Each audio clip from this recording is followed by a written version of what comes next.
চতুর্বিংশতি অধ্যায় কর্দম মুনির বৈরাগ্য। শ্লোক 1।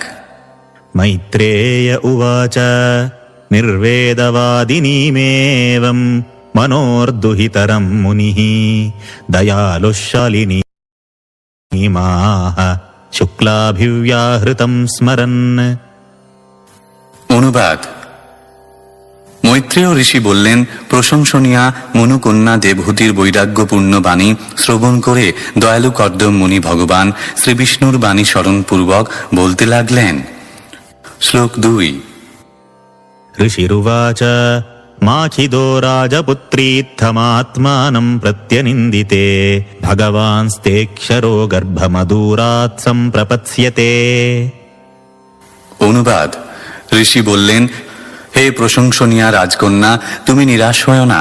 অচ্যুত পরমেশ্বর ভগবান অচিরেই তোমার পুত্র রূপে তোমার গর্ভে প্রবেশ করবেন।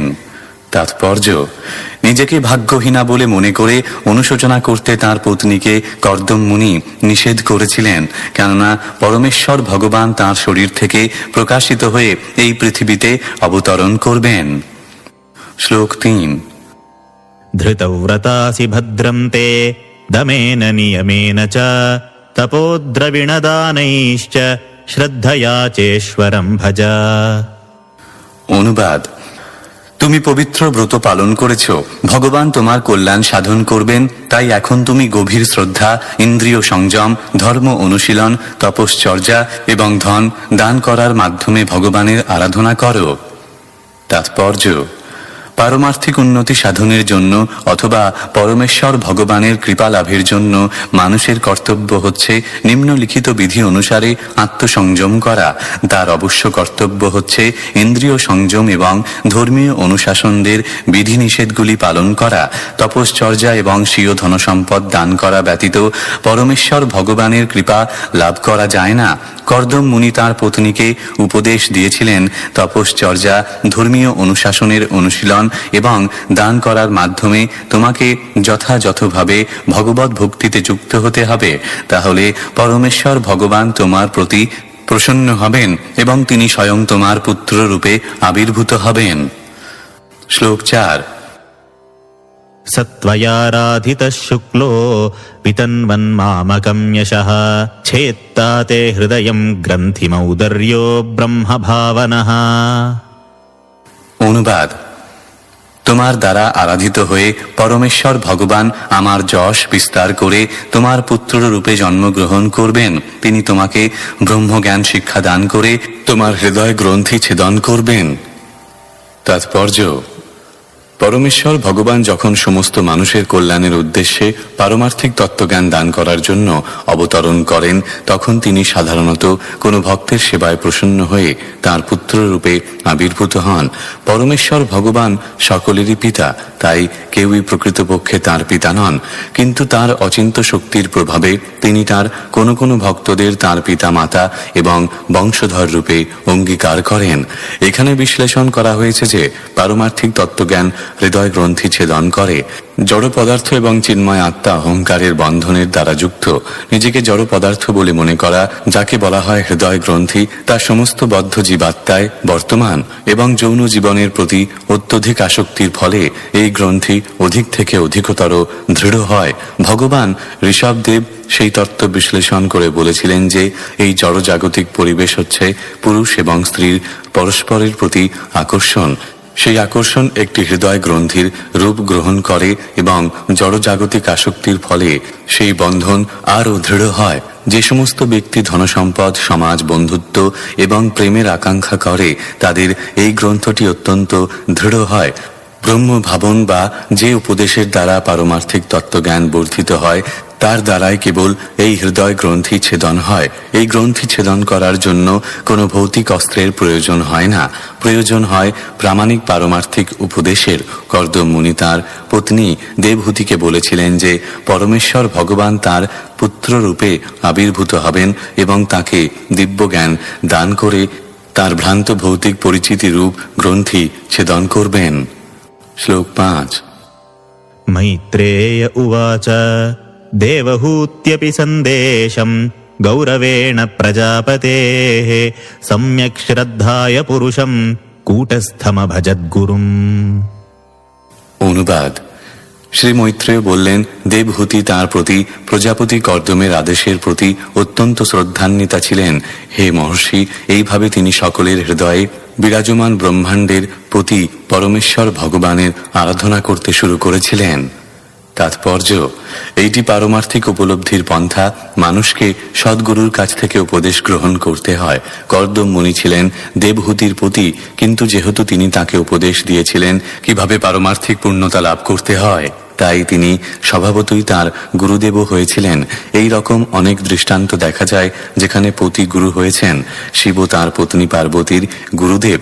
পতির এমনই তত্ত্ববেত্তা হওয়া উচিত যে তিনি তার পত্নীর কৃষ্ণ ভক্তির মার্গে জ্ঞান প্রদান করার জন্য তার গুরুদেবও হতে পারেন।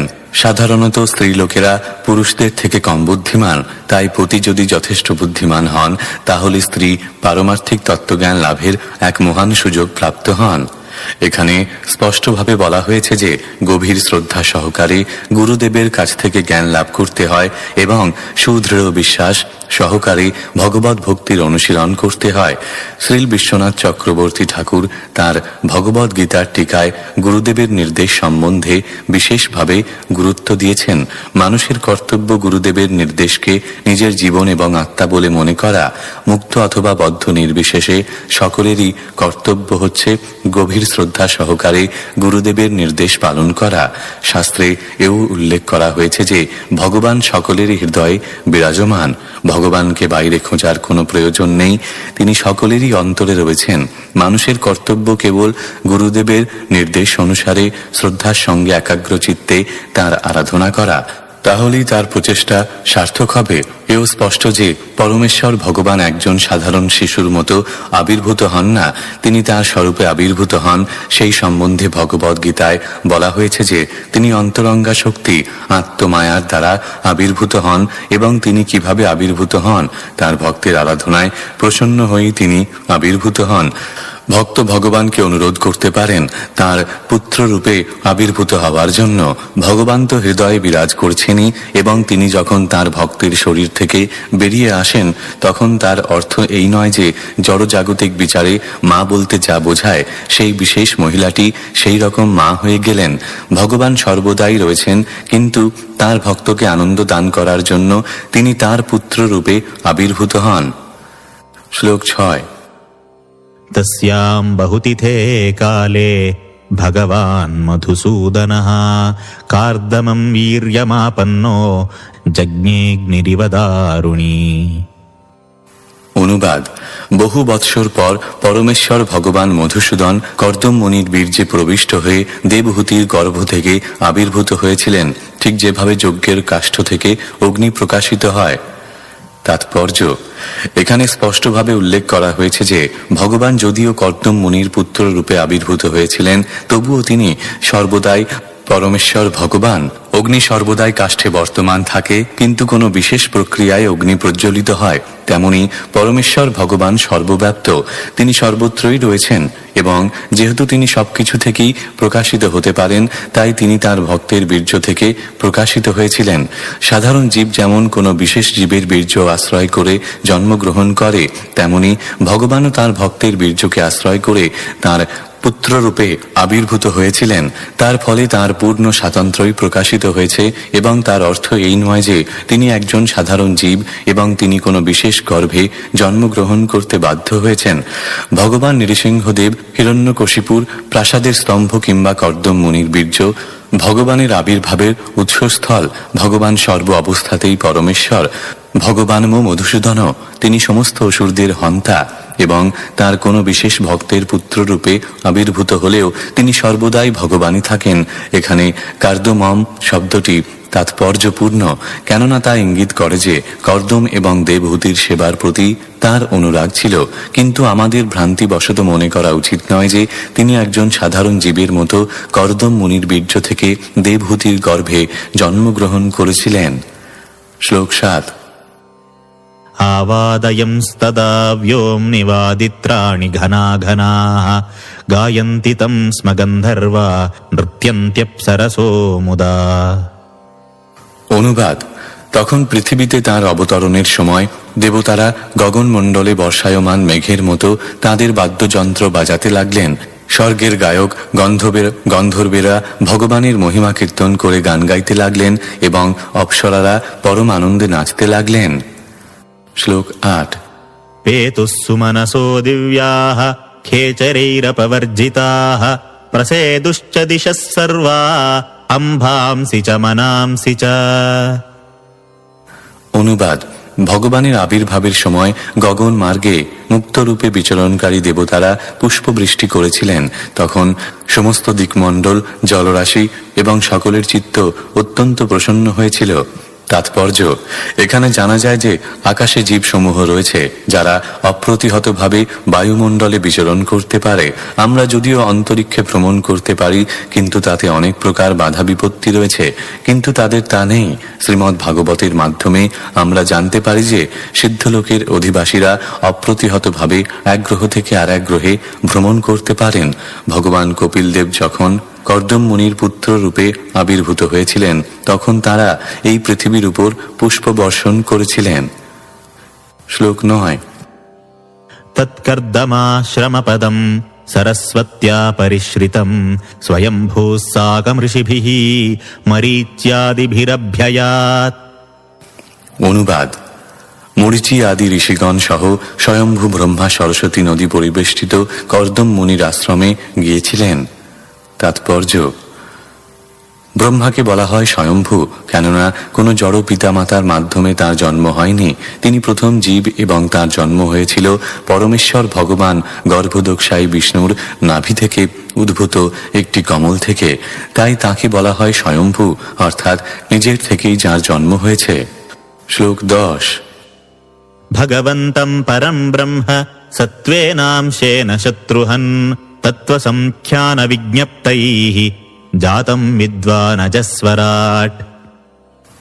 অনুবাদ: মৈত্রেয় বলতে লাগলেন, হে শত্রু সংহারক, জ্ঞান আহরণে প্রায় সম্পূর্ণ স্বতন্ত্র অজ ব্রহ্মা বুঝতে পেরেছিলেন যে পরমেশ্বর ভগবানের এক অংশ সাংখ্যযোগ নামক পূর্ণ জ্ঞান বিশ্লেষণ করার জন্য তাঁর শুদ্ধ সত্যময় স্বরূপে দেবহূতির গর্ভে আবির্ভূত হয়েছেন। তাৎপর্য: ভগবদ গীতার ৫ম অধ্যায়ে উল্লেখ করা হয়েছে যে ভগবান স্বয়ং বেদান্ত সূত্রের প্রণেতা এবং বেদান্ত সূত্রের পূর্ণ জ্ঞাতা।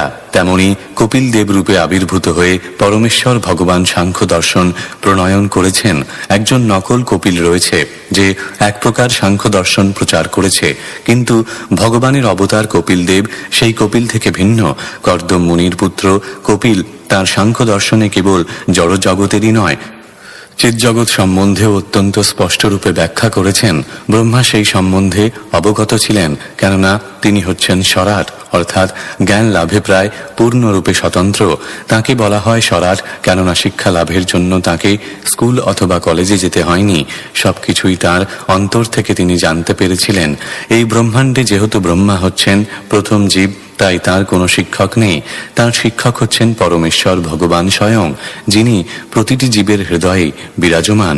অন্তর্যামী পরমেশ্বর ভগবানের কাছ থেকে ব্রহ্মা সরাসরিভাবে জ্ঞানপ্রাপ্ত হয়েছিলেন, তাই তাকে কখনো কখনো স্বরাট এবং অজ বলা হয়। এখানে আরেকটি গুরুত্বপূর্ণ বিষয়ের উল্লেখ করা হয়েছে, সত্যান্নাংশেন।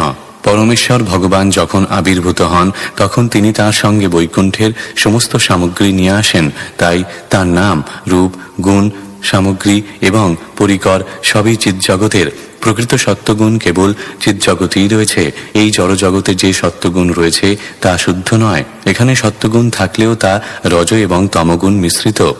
চিৎজগতে অবিমিশ্র সত্যগুণ বিদ্যমান, তাই সেখানকার সত্যগুণকে বলা হয় শুদ্ধ সত্য। শুদ্ধ সত্যের আরেকটি নাম হচ্ছে বাসুদেব, কেননা বসুদেব থেকে ভগবানের জন্ম হয়। তার আরেকটি অর্থ হচ্ছে যে কেউ যখন শুদ্ধ সত্যগুণে অবস্থিত হন, তখন তিনি ভগবানের রূপ, নাম, গুণ, সামগ্রী এবং পরিকর বুঝতে পারেন। অংশেন শব্দটি ইঙ্গিত করে যে পরমেশ্বর ভগবান শ্রীকৃষ্ণের অংশের অংশরূপে কপিল দেব আবির্ভূত হয়েছিলেন। ভগবান অংশ অথবা কলায় নিজেকে বিস্তার করেন। অংশ মানে হচ্ছে সরাসরিভাবে বিস্তার এবং কলা মানে হচ্ছে অংশের অংশ। অংশ, কলা এবং স্বয়ং পরমেশ্বর ভগবানের মধ্যে কোনো পার্থক্য নেই। ঠিক যেমন বিভিন্ন দ্বীপের মধ্যে কোনো রকম পার্থক্য নেই, কিন্তু যে দ্বীপটি থেকে অন্যান্য দ্বীপগুলি জ্বালানো হয় সেইটিকে বলা হয় আদি। তাই শ্রীকৃষ্ণকে বলা হয় পরব্রহ্ম বা সর্বকারণের পরম কারণ, পরমেশ্বর ভগবান। শ্লোক 11।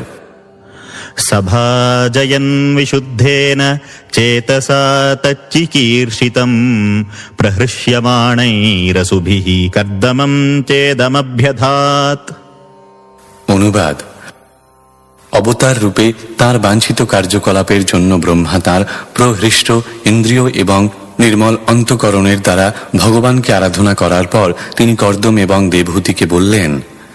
তাৎপর্য: ভগবদ্ গীতার 4th অধ্যায়ে বিশ্লেষণ করা হয়েছে যে যিনি ভগবানের অপ্রাকৃত কার্যকলাপ, তাঁর আবির্ভাব এবং তিরোভাবের রহস্য হৃদয়ঙ্গম করেছেন তাকে মুক্ত বলে মনে করতে হবে। তাই ব্রহ্মা হচ্ছেন মুক্ত আত্মা। তিনি যদিও এই জড়জগতের অধ্যক্ষ, তাহলে তিনিও একজন সাধারণ জীবের মতো নন। যেহেতু তিনি সাধারণ জীবের অধিকাংশ ভ্রান্তি থেকেই মুক্ত, সেই জন্য তিনি পরমেশ্বর ভগবানের আবির্ভাব সম্বন্ধে অবগত ছিলেন এবং তাই তিনি আনন্দিত চিত্তে ভগবানের কার্যকলাপের বন্দনা করেছিলেন।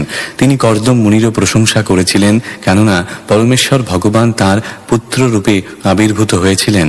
যিনি পরমেশ্বর ভগবানের পিতা হন তিনি অবশ্যই একজন মহান ভক্ত। একজন ব্রাহ্মণ একটি শ্লোকে বর্ণনা করেছেন যে তিনি বেদ এবং পুরাণ কি তা জানেন না, কিন্তু অন্যেরা বেদ অথবা পুরাণের প্রতি আগ্রহী হলেও তিনি কেবল নন্দ মহারাজেরই বন্দনা করেন, যিনি শ্রীকৃষ্ণের পিতা রূপে আবির্ভূত হয়েছেন। ব্রাহ্মণটি নন্দ মহারাজের আরাধনা করতে চেয়েছিলেন, কেননা পরমেশ্বর ভগবান একটি শিশুরূপে তাঁর গৃহের অঙ্গনে খেলা করেছিলেন। এইগুলি ভগবত ভক্তের কয়েকটি সুন্দর অনুভূতির দৃষ্টান্ত। কোনো ভক্ত যখন পরমেশ্বর ভগবানকে তাঁর পুত্র রূপে এখানে নিয়ে আসেন, তাহলে কিভাবে তাঁর বন্দনা করতে হবে? ব্রহ্মা তাই ভগবানের অবতার কপিল দেবেরই আরাধনা করেননি, তিনি কপিল দেবের তথা কথিত পিতা কর্দম মুনিরও বন্দনা করেছেন। শ্লোক 12। ब्रह्मोवाच त्वया मे पचितस्तात कल्पिता निर्व्यलीकतः यन्मे सञ्जगृहे वाक्यं भवान् मानदमानयन्। অনুবাদ: শ্রী ব্রহ্মা বললেন, হে প্রিয় পুত্র কর্দম, তুমি যেহেতু নিষ্কপটে শ্রদ্ধা সহকারে পূর্ণরূপে আমার নির্দেশ পালন করেছ, তার ফলে তুমি যথাযথভাবে আমার পূজা করেছ। তুমি আমার সমস্ত নির্দেশ পালন করেছ এবং তার দ্বারা তুমি আমাকে সম্মান প্রদর্শন করেছ। তাৎপর্য: এই ব্রহ্মাণ্ডের প্রথম জীবরূপে ব্রহ্মা সকলেরই গুরুদেব এবং সমস্ত জীবের সৃষ্টিকারী পিতা। কর্দম মুনি হচ্ছেন একজন প্রজাপতি বা জীব স্রষ্টা এবং তিনিও ব্রহ্মার পুত্র। ব্রহ্মা কর্দম মুনির প্রশংসা করেছেন, কেননা তিনি নিষ্কপটে এবং সম্পূর্ণরূপে তার গুরুদেবের নির্দেশ পালন করেছেন। জড় জগতে বদ্ধ জীবেদের প্রতারণা করার একটি দোষ রয়েছে। তার 4টি দোষ হচ্ছে: সে অবশ্যই ভুল করে, সে মোহাচ্ছন্ন হতে বাধ্য, সে অপরকে প্রতারণা করতে চায় এবং তার ইন্দ্রিয়গুলি অপূর্ণ। কিন্তু সে যদি গুরু পরম্পরা ধারায় তার গুরুদেবের নির্দেশ পালন করে, তাহলে সে এই 4টি দোষ সংশোধন করতে পারে। তাই সদ্গুরুর কাছ থেকে যে জ্ঞান লাভ করা হয় তাতে কোনো প্রতারণা নেই। এছাড়া অন্য সমস্ত জ্ঞান যা বদ্ধ জীবেরা সৃষ্টি করেছে তা কেবল প্রতারণা মাত্র। ব্রহ্মা ভালোভাবেই জানতেন যে কর্দম মুনি তার নির্দেশ অক্ষরে অক্ষরে পালন করেছেন এবং তার ফলে তিনি প্রকৃতপক্ষে তাঁর গুরুদেবকে সম্মান প্রদর্শন করেছেন। গুরুদেবকে সম্মান করার অর্থ হচ্ছে অক্ষরে অক্ষরে তাঁর নির্দেশ পালন করা। শ্লোক 13। एतावत्येव शुश्रूषा कार्या पितरिपुत्रकैः बाढमित्यनुमत्येन गौरवेण गुरोर्वचः। অনুবাদ: পুত্রের কর্তব্য ঠিক এইভাবে পিতার সেবা করা। মানুষের কর্তব্য হচ্ছে পিতা অথবা গুরুদেবের আদেশ যথা আজ্ঞা বলে সম্মান সহকারে পালন করা।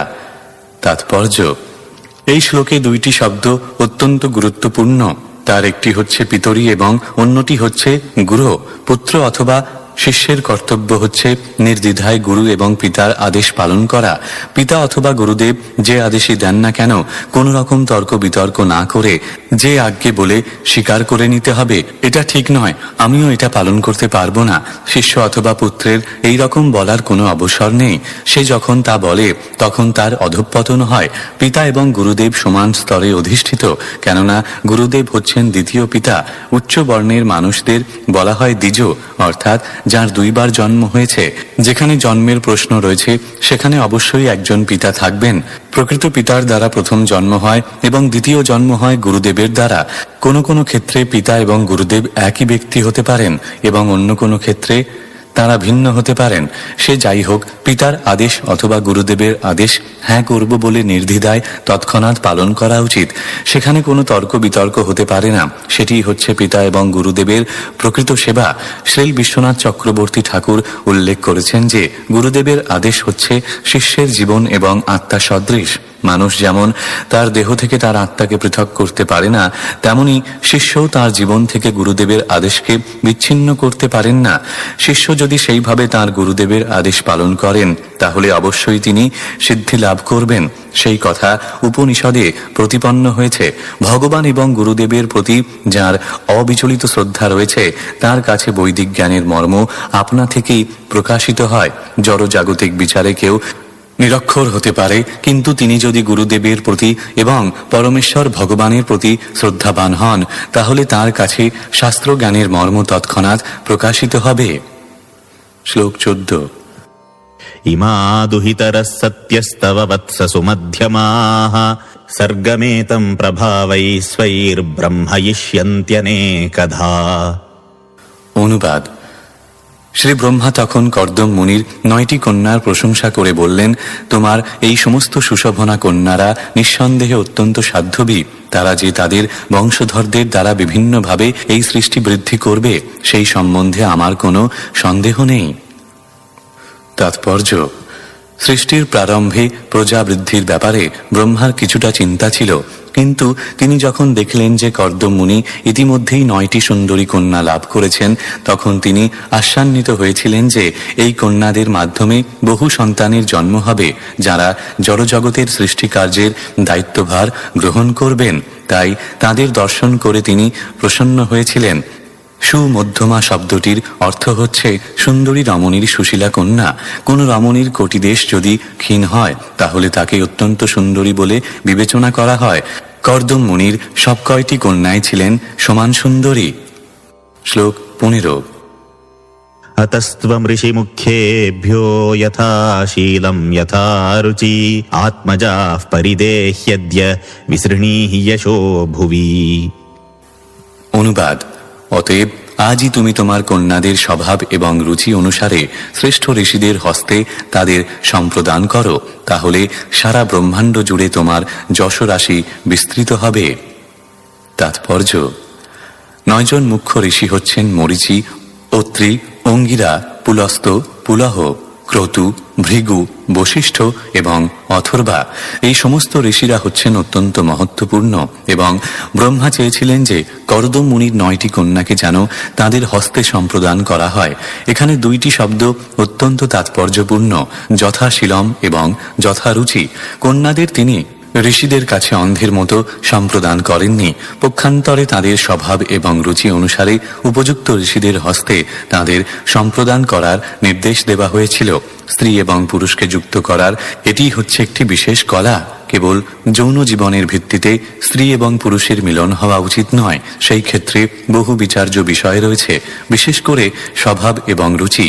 স্ত্রী এবং পুরুষের মধ্যে যদি স্বভাব এবং রুচির পার্থক্য থাকে তাহলে সেই মিলন কখনোই সুখের হবে না। প্রায় 40 বছর আগেও ভারতীয় বিবাহে প্রথম বর এবং কন্যার স্বভাব ও গুণের বিচার করা হতো এবং তারপর তাদের বিবাহ অনুমোদন করা হতো। তা সম্পাদিত হতো 2 পক্ষের পিতামাতার নির্দেশনায়। জ্যোতিষশাস্ত্র অনুসারে পিতামাতা তাদের ছেলে মেয়েদের স্বভাব এবং রুচি নির্ধারণ করতেন এবং তাতে মিল থাকলেই কেবল তাদের বিবাহ হতো। এই ছেলেটি এই মেয়েটির উপযুক্ত এবং এদের বিবাহ হতে পারে। অন্য সমস্ত বিচার ছিল গৌণ। সৃষ্টির আদিতে ব্রহ্মাও এই প্রথার উপদেশ দিয়েছেন। স্বভাব এবং রুচি অনুসারে ঋষিদের কাছে তুমি তোমার কন্যাদের সম্প্রদান করো। জ্যোতিষ গণনায় দিব্য অথবা আসরিক গুণ অনুসারে মানুষের শ্রেণী বিভাগ হয়ে থাকে। সেই বিচার অনুসারে পতি পত্নীর মনোনয়ন হতো। দিব্য গুণসম্পন্না কন্যাকে দিব্য গুণসম্পন্ন পাত্রের কাছে সম্প্রদান করা উচিত। আসরিক গুণসম্পন্ন কন্যাকে আসরিক গুণসম্পন্ন পাত্রের কাছে সম্পাদন করা উচিত। তাহলে তারা সুখী হবে। কিন্তু কন্যা যদি আসরিক হয় এবং পাত্র যদি দিব্য হয়, তাহলে সেই জোটক বেমানান হবে এবং সেই বিবাহ কখনো সুখের হতে পারে না। বর্তমানে যেহেতু ছেলে মেয়েদের গুণ এবং স্বভাব অনুসারে বিবাহ হচ্ছে না, তাই অধিকাংশ বিবাহই দুঃখময় এবং সেই জন্য তাদের বিবাহ বিচ্ছেদ হয়। শ্রীমদ্ ভাগবতের দ্বাদশ স্কন্ধে ভবিষ্যৎবাণী করা হয়েছে যে এই কলিযুগে কেবল যৌন জীবনের ভিত্তিতে বিবাহ হবে। স্ত্রী এবং পুরুষ যখন যৌন সঙ্গমে তুষ্ট হবে তখন তারা বিবাহ করবে এবং যৌন জীবনে ঘাটতি পড়লে তাদের বিচ্ছেদ হবে। সেইটি প্রকৃতপক্ষে বিবাহ নয়, তা হচ্ছে কুকুর বিড়ালের মতো পুরুষ এবং স্ত্রীর মিলন। তাই বর্তমান যুগে যে সমস্ত সন্তান সন্ততির জন্ম হয়েছে তারা ঠিক মানুষ নয়। মানুষ মানে হচ্ছে দ্বিজ। সৎ পিতামাতার মাধ্যমে শিশুর প্রথম জন্ম হয়, তারপর সদ্গুরু এবং বেদের মাধ্যমে তার পুনর্জন্ম হয়। প্রথম মাতা পিতা তাকে এই পৃথিবীতে জন্মদান করেন, তারপর গুরুদেব এবং বেদ তার দ্বিতীয় পিতা এবং মাতা হন। বৈদিক প্রথা অনুসারে সন্তান উৎপাদনের জন্য যে বিবাহ, তাতে প্রতিটি পুরুষ এবং স্ত্রী পারমার্থিক জ্ঞানসম্পন্ন ছিলেন এবং সন্তান উৎপাদনের উদ্দেশ্যে তারা যখন মিলিত হতেন তখন সবকিছুই পুঙ্খানুপুঙ্খভাবে এবং বিজ্ঞানসম্মতভাবে অনুষ্ঠান করা হতো। শ্লোক 16। वेदाहमाद्यं पुरुषम् अवतीर्णं स्वमायया भूतानां शेवधिं देहं बिभ्राणं कपिलं मुने। অনুবাদ। হে কর্দম, আমি জানি যে আদি পুরুষ পরমেশ্বর ভগবান তাঁর যোগমায়ার প্রভাবে এখন অবতরণ করেছেন। তিনি জীবেদের সমস্ত বাসনা পূর্ণকারী এবং এখন তিনি কপিল মুনির রূপ ধারণ করেছেন। তাৎপর্য: এই শ্লোকে আমরা পুরুষমবর্তী নং সমায়য়া বাক্যটির উল্লেখ দেখতে পাই। পরমেশ্বর ভগবান সনাতন পুরুষ, নিয়ন্তা অথবা ভোক্তা, এবং তিনি যখন অবতরণ করেন তখন তিনি জড়া প্রকৃতির কোনো কিছু গ্রহণ করেন না। চিৎজগৎ তার পরা বা অন্তরঙ্গা শক্তির প্রকাশ, আর জড় জগৎ হচ্ছে তার বহিরঙ্গা শক্তির প্রকাশ। স্বমায়য়া শব্দটির অর্থ হচ্ছে তার অন্তরঙ্গা শক্তির দ্বারা। তা ইঙ্গিত করে যে পরমেশ্বর ভগবান যখনই অবতরণ করেন তখন তিনি তার স্বীয় শক্তি সহ অবতরণ করেন। তিনি একটি মানুষের রূপ পরিগ্রহ করতে পারেন, কিন্তু সেই শরীরটি জড় নয়। তাই ভগবদ্ গীতায় স্পষ্টভাবে উল্লেখ করা হয়েছে যে মূর্খ এবং দুষ্কৃতকারী মূঢ়রাই কেবল পরমেশ্বর ভগবান শ্রীকৃষ্ণের দেহকে একজন সাধারণ মানুষের শরীরের মতো মনে করে। সেবধীম শব্দটির অর্থ হচ্ছে যে তিনি জীবের জীবন ধারণের জন্য প্রয়োজনীয় সবকিছুর প্রদানকারী। বেদেও উল্লেখ করা হয়েছে যে তিনি সমস্ত চেতনের মধ্যে পরম চেতন এবং তিনি সমস্ত জীবেদের সমস্ত বাসনা পূর্ণ করেন। যেহেতু তিনি সকলের সমস্ত প্রয়োজন সরবরাহ করেন, তাই তাকে বলা হয় ভগবান। পরমেশ্বর ভগবানও একজন চেতন ব্যক্তি, তিনি নির্বিশেষ নন। আমরা যেমন স্বতন্ত্র ব্যক্তি, পরমেশ্বর ভগবানও তেমন একজন ব্যক্তি। তবে তিনি হচ্ছেন পরম পুরুষ, সেটি হচ্ছে ভগবান এবং জীবের মধ্যে পার্থক্য।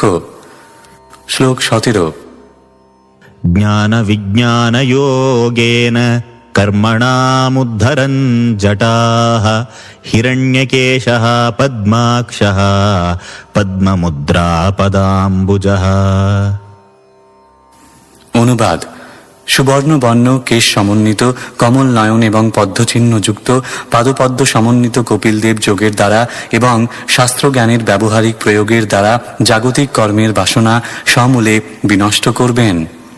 তাৎপর্য: এই শ্লোকে কপিল মুনির কার্যকলাপ এবং দৈহিক লক্ষণগুলি খুব সুন্দরভাবে বর্ণনা করা হয়েছে।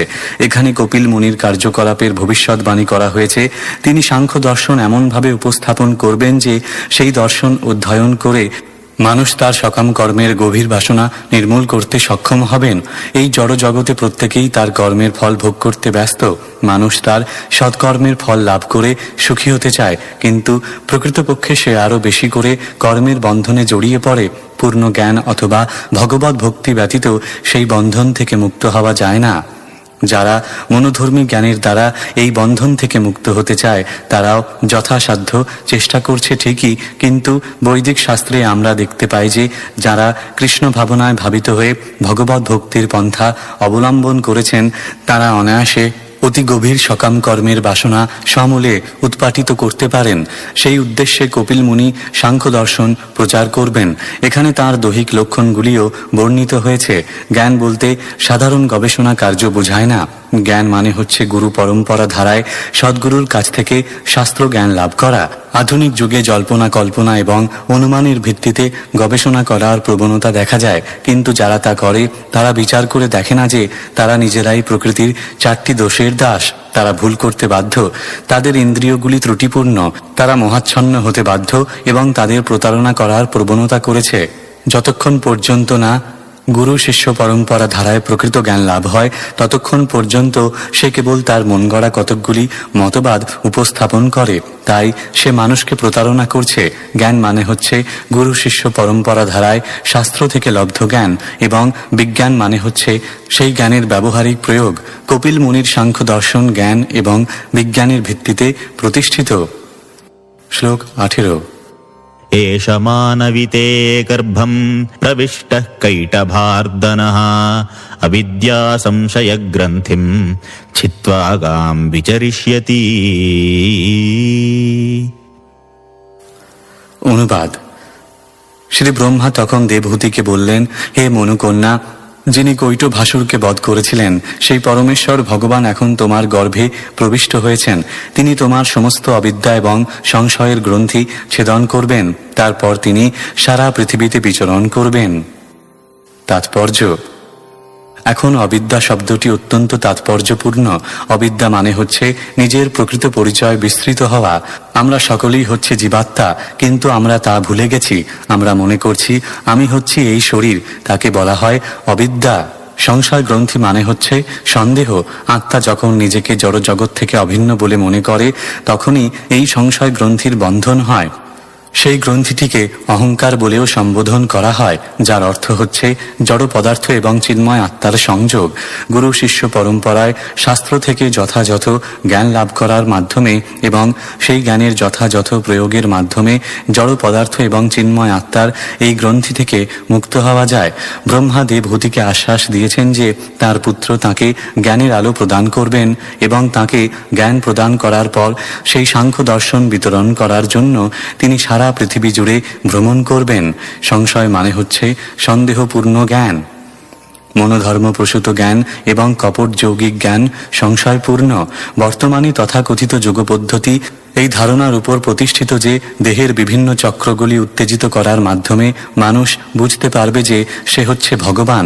মনোধর্মী জ্ঞানীদের ধারণা সেই রকমই, কিন্তু তারা সকলেই সংশয়পূর্ণ। প্রকৃত জ্ঞান ভগবদ গীতায় প্রকাশিত হয়েছে। কেবল কৃষ্ণ ভাবনায় ভাবিত হও, কৃষ্ণের আরাধনা করো এবং শ্রীকৃষ্ণের ভক্ত হও, সেটি হচ্ছে প্রকৃত জ্ঞান, এবং যিনি তা অনুসরণ করেন তিনি নিঃসন্দেহে পূর্ণতা প্রাপ্ত হন। শ্লোক 19। अयं सिद्धगणाधीशः साङ्ख्याचार्यैः सुसम्मतः लोके कपिल इत्याख्यां गन्ताते कीर्तिवर्धनः। অনুবাদ। তোমার পুত্র সমস্ত সিদ্ধ জীবাত্মাদের অধীশ্বর হবেন।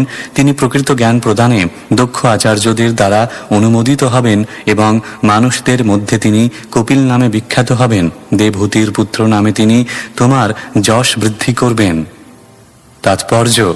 সাংখ্য দর্শন হচ্ছে দেবহূতির পুত্র কপিলের দ্বারা প্রতিপাদিত দার্শনিক পদ্ধতি। অন্য কপিল যে দেবহূতির পুত্র নয়, সে নকল, সেইটি ব্রহ্মার উক্তি, এবং আমরা যেহেতু ব্রহ্মার সম্প্রদায়ের অন্তর্ভুক্ত, তাই তার উক্তি আমাদের অবশ্যই স্বীকার করতে হবে যে প্রকৃত কপিল হচ্ছেন দেবহূতির পুত্র, এবং প্রকৃত সাংখ্য দর্শন তিনিই প্রবর্তন করে গেছেন, যা পারমার্থিক নিয়মের পরিচালক বা আচার্যগণ কর্তৃক স্বীকৃত হবে। সুসম্মত শব্দটির অর্থ হচ্ছে যাদের কাছ থেকে সুন্দর মতামত লাভ করা যায় তাদের দ্বারা স্বীকৃত।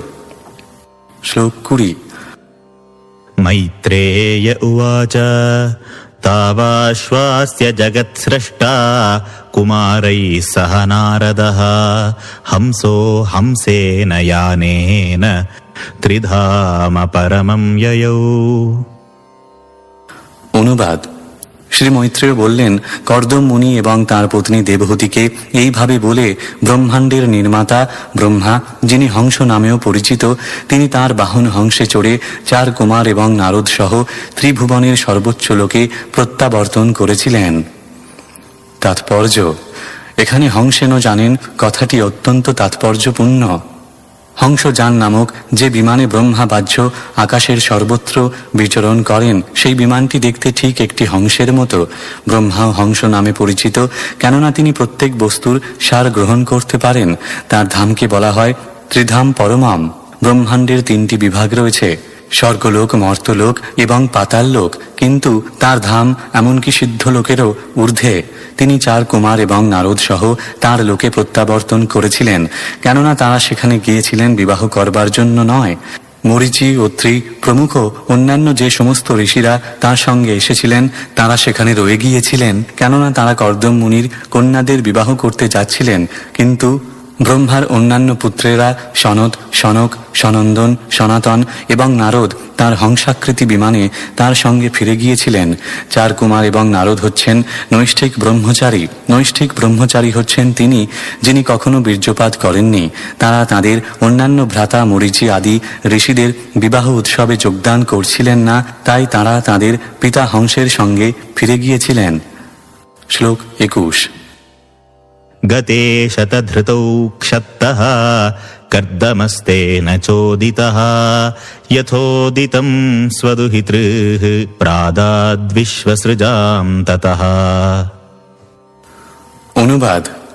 হে বিদুর, ব্রহ্মার প্রস্থানের পর তার নির্দেশ অনুসারে কর্দম মুনি বিশ্বের প্রজা স্রষ্টা সেই 9 জন মহর্ষিদের তার 9টি কন্যা সম্প্রদান করেছিলেন। শ্লোক 22-23। मरीचये कलां प्रादादनसूयामथात्रये श्रद्धामङ्गिरसे यच्छत् पुलस्त्याय हविर्भुवम् पुलहाय गतिं युक्तां क्रतवे च क्रियां सतीं ख्यातिं च भृगवे यच्छद्वसिष्ठायाप्यरुन्धतीम्। অনুবাদ। কর্দম মুনি মরীচিকে কলা, অত্রিকে অনসুয়া, অঙ্গিরাকে শ্রদ্ধা এবং পুলস্তকে হবির্ভূ নামক কন্যা দান করেছিলেন। পুলহকে গতি, ক্রতুকে পতিব্রতা ক্রিয়া, ভৃগুকে খ্যাতি এবং বশিষ্ঠকে অরুন্ধতী নামক কন্যা সমর্পণ করেছিলেন। শ্লোক 24। अथर्वणे ददाच्छान्तिं यया यज्ञो वितन्यते विप्रर्षभान् कृतोद्वाहान् सदारान् समलालयत्। অনুবাদ। তিনি শান্তি নাম্নী কন্যাকে অর্থবার নিকট সম্প্রদান করেছিলেন। এই শান্তির জন্য যোগ্য অনুষ্ঠান ভালোভাবে সম্পাদিত হয়। এইভাবে সর্বশ্রেষ্ঠ ব্রাহ্মণদের বিবাহ কার্য সম্পাদন করার পর তিনি তাদের সস্ত্রীক লালন পালন করতে লাগলেন। শ্লোক 25। ततस्य ऋषयः क्षत्त कृतदारानिमन्त्रतं प्रातिष्ठन्नन्दिमापन्नाः स्वं स्वमाश्रममण्डलम्। অনুবাদ। হে বিদুর, এইভাবে বিবাহিত হয়ে ঋষিরা কর্দম মুনির থেকে বিদায় গ্রহণ করে আনন্দিত অন্তরে তাদের নিজ নিজ আশ্রমে প্রত্যাবর্তন করেছিলেন। শ্লোক 26। स चावतीर्णं त्रियुगमाज्ञाय विबुधर्षभं विविक्त उपसंगम्य प्रणम्य समभाषत। অনুবাদ। দেবশ্রেষ্ঠ পরমেশ্বর ভগবান শ্রী বিষ্ণু অবতীর্ণ হয়েছেন জেনে কর্দম মুনি নির্জনে তাঁর সমীপবর্তী হয়ে তাঁকে প্রণতি নিবেদন করে বলতে লাগলেন। তাৎপর্য: শ্রী বিষ্ণুকে বলা হয় ত্রিযুগ। তিনি সত্য, ত্রেতা এবং দাপর এই তিনটি যুগে আবির্ভূত হন, কিন্তু কলিযুগে তিনি আবির্ভূত হন না। প্রহ্লাদ মহারাজের প্রার্থনা থেকে কিন্তু আমরা বুঝতে পারি যে কলিযুগে তিনি ভক্তরূপে আবির্ভূত হন। শ্রী চৈতন্য মহাপ্রভু হচ্ছেন সেই ভক্ত। ভক্তরূপে শ্রীকৃষ্ণ অবতীর্ণ হয়েছেন এবং যদিও তিনি নিজেকে প্রকাশ করেননি, তবুও রূপ গোস্বামী তাঁকে চিনে ফেলেছেন, কেননা ভগবান তাঁর শুদ্ধ ভক্তের কাছে নিজেকে লুকাতে পারে না। শ্রীল রূপ গোস্বামী যখন শ্রী চৈতন্য মহাপ্রভুকে প্রথমবার প্রণতি নিবেদন করছিলেন, তখনই তিনি তাকে চিনে ফেলেছিলেন। তিনি জানতেন যে শ্রী চৈতন্য মহাপ্রভু হচ্ছেন স্বয়ং শ্রীকৃষ্ণ এবং তাই তিনি তাকে প্রণতি নিবেদন করে বন্দনা করেছিলেন। আমি শ্রীকৃষ্ণকে আমার সশ্রদ্ধ প্রণতি নিবেদন করি, যিনি এখন শ্রী চৈতন্য মহাপ্রভু রূপে আবির্ভূত হয়েছেন। প্রহ্লাদ মহারাজের প্রার্থনাতেও তা প্রতিপন্ন হয়েছে। কলিযুগে তিনি সরাসরিভাবে আবির্ভূত হন না, তিনি ভক্তরূপে আবির্ভূত হন। তাই বিষ্ণুকে বলা হয় ত্রিযুগ। ত্রিযুগ শব্দটির আরেকটি অর্থ হচ্ছে তার তিন জোড়া দিব্য গুণ রয়েছে, যথা শক্তি ও সমৃদ্ধি, দয়া ও যশ এবং জ্ঞান ও শান্তি। শ্রীল শ্রীধর স্বামীর মতে তার তিন জোড়া ঐশ্বর্য হচ্ছে পূর্ণ সম্পদ ও পূর্ণ শক্তি, পূর্ণ যশ ও পূর্ণ সৌন্দর্য এবং পূর্ণ জ্ঞান ও পূর্ণ বৈরাগ্য। এই ত্রিযুগ শব্দটির বিভিন্ন বিশ্লেষণ রয়েছে, তবে সমস্ত বিদ্বান ব্যক্তিরাই স্বীকার করেন যে ত্রিযুগ মানে হচ্ছে বিষ্ণু। কর্দম মুনি যখন বুঝতে পেরেছিলেন যে তার পুত্র কপিল হচ্ছেন স্বয়ং শ্রী বিষ্ণু, তিনি তখন তাকে তার প্রণতি নিবেদন করতে চেয়েছিলেন। তাই কপিল যখন একলা ছিলেন, তখন তিনি তাকে নিম্নোক্তভাবে প্রণাম করেছিলেন এবং তার মনোভাব ব্যক্ত করেছিলেন। শ্লোক 27। अहो पापच्यमानानां निरये स्वैरमङ्गलैः कालेन भूयसा नूनं प्रसीदन्तीह देवताः। অনুবাদ: কর্দম মুনি বললেন, আহা, যে সমস্ত দুর্দশা ক্লিষ্ট জীবাত্মারা তাদের পাপ কর্মের ফলে সংসার বন্ধনে আবদ্ধ হয়ে নানা প্রকার দুঃখ দুর্দশা ভোগ করছে, দীর্ঘকাল পরে ব্রহ্মাণ্ডের দেবতারা তাদের প্রতি প্রসন্ন হয়েছেন। তাৎপর্য: এই জড় জগৎ দুঃখ দুর্দশা ভোগ করার স্থান। সেখানে বদ্ধ জীবেরা তাদের নিজেদের পাপকর্মের ফল ভোগ করে থাকে। এই দুঃখ দুর্দশা তাদের উপর জোর করে চাপানো হয়নি। পক্ষান্তরে বদ্ধ জীবেরা তাদের নিজেদের কার্যকলাপ দ্বারা এই দুঃখ দুর্দশা সৃষ্টি করে। বনে দাবানল আপনা থেকেই জ্বলে ওঠে, এমন নয় যে কেউ সেখানে গিয়ে আগুন জ্বালিয়ে দেয়। গাছে গাছে ঘর্ষণের ফলে আপনা থেকেই আগুন জ্বলে ওঠে। যখন এই সংসার রূপী অরণ্যের অগ্নি থেকে প্রচুর তাপ উৎপন্ন হয়, তখন ব্রহ্মা সহ সমস্ত দেবতারা পীড়িত হয়ে ভগবানের কাছে যান এবং সেই তাপ থেকে তাদের উদ্ধার করার জন্য তাঁর কাছে আবেদন করেন। তখন পরমেশ্বর ভগবান অবতরণ করেন। পক্ষান্তরে বলা যায়, দেবতারা যখন বদ্ধ জীবেদের দুঃখ দুর্দশা দর্শন করে ব্যথিত হন, তখন তারা সেই দুঃখ দুর্দশার উপশমের জন্য ভগবানের সমীপবর্তী হন এবং ভগবান তখন অবতরণ করেন। ভগবান যখন অবতরণ করেন, তখন সমস্ত দেবতারা অত্যন্ত আনন্দিত হন। তাই কর্দম মুনি বলেছেন, মানুষদের দীর্ঘকাল যাবৎ দুঃখ দুর্দশার পর দেবতারা এখন প্রসন্ন হয়েছেন, কেননা ভগবানের অবতার কপিল দেব এখন আবির্ভূত হয়েছেন। শ্লোক 28। बहुजन्म विपक्वेन समज्ञोग समाधिना द्रष्टुं यतन्ते यतयः शून्यागारेषु यत्पदम्। অনুবাদ: বহু জন্ম ধরে বহু পরিপক্ক যোগীরা পূর্ণ সমাধি যোগে নির্জন স্থানে পরমেশ্বর ভগবানের শ্রীপাদপদ্ম দর্শন করার চেষ্টা করেন। তাৎপর্য: এখানে যোগ সম্বন্ধে কয়েকটি গুরুত্বপূর্ণ বিষয়ের উল্লেখ করা হয়েছে। বহু জন্ম বিপক্কেন কথাটির অর্থ হচ্ছে বহু জন্ম জন্মান্তর ধরে পরিপক্ক যোগ অভ্যাসের পর। আরেকটি কথা হচ্ছে সম্যক যোগ সমাধিনা, অর্থাৎ সম্পূর্ণরূপে যোগ পদ্ধতি অনুশীলনের দ্বারা। যোগের পূর্ণ অনুশীলন মানে হচ্ছে ভক্তিযোগ।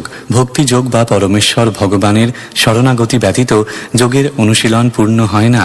ভগবদ্ গীতাতেও সেই সম্বন্ধে বলা হয়েছে, বহুনাং জন্ম নামন্তে, বহু জন্ম জন্মান্তরের পর যে জ্ঞানী ব্যক্তি দিব্য জ্ঞান প্রাপ্ত হয়েছেন তিনি পরমেশ্বর ভগবানের শরণাগত হন। কর্দম মুনি সেই উক্তিরই পুনরাবৃত্তি করেছেন বহু বছর ধরে এবং বহু জন্ম জন্মান্তর ধরে পূর্ণরূপে যোগ অনুশীলনের পর যোগী নির্জন স্থানে পরমেশ্বর ভগবানের শ্রীপাদপদ্ম দর্শন করতে পারেন।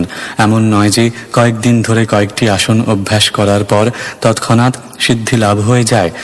যোগ অভ্যাস দীর্ঘকাল ধরে করতে হয়, বহু বহু জন্ম জন্মান্তর ধরে। তারপর যোগের পূর্ণতা লাভ হয় এবং যোগীকে নির্জন স্থানে যোগ অনুশীলন করতে হয়।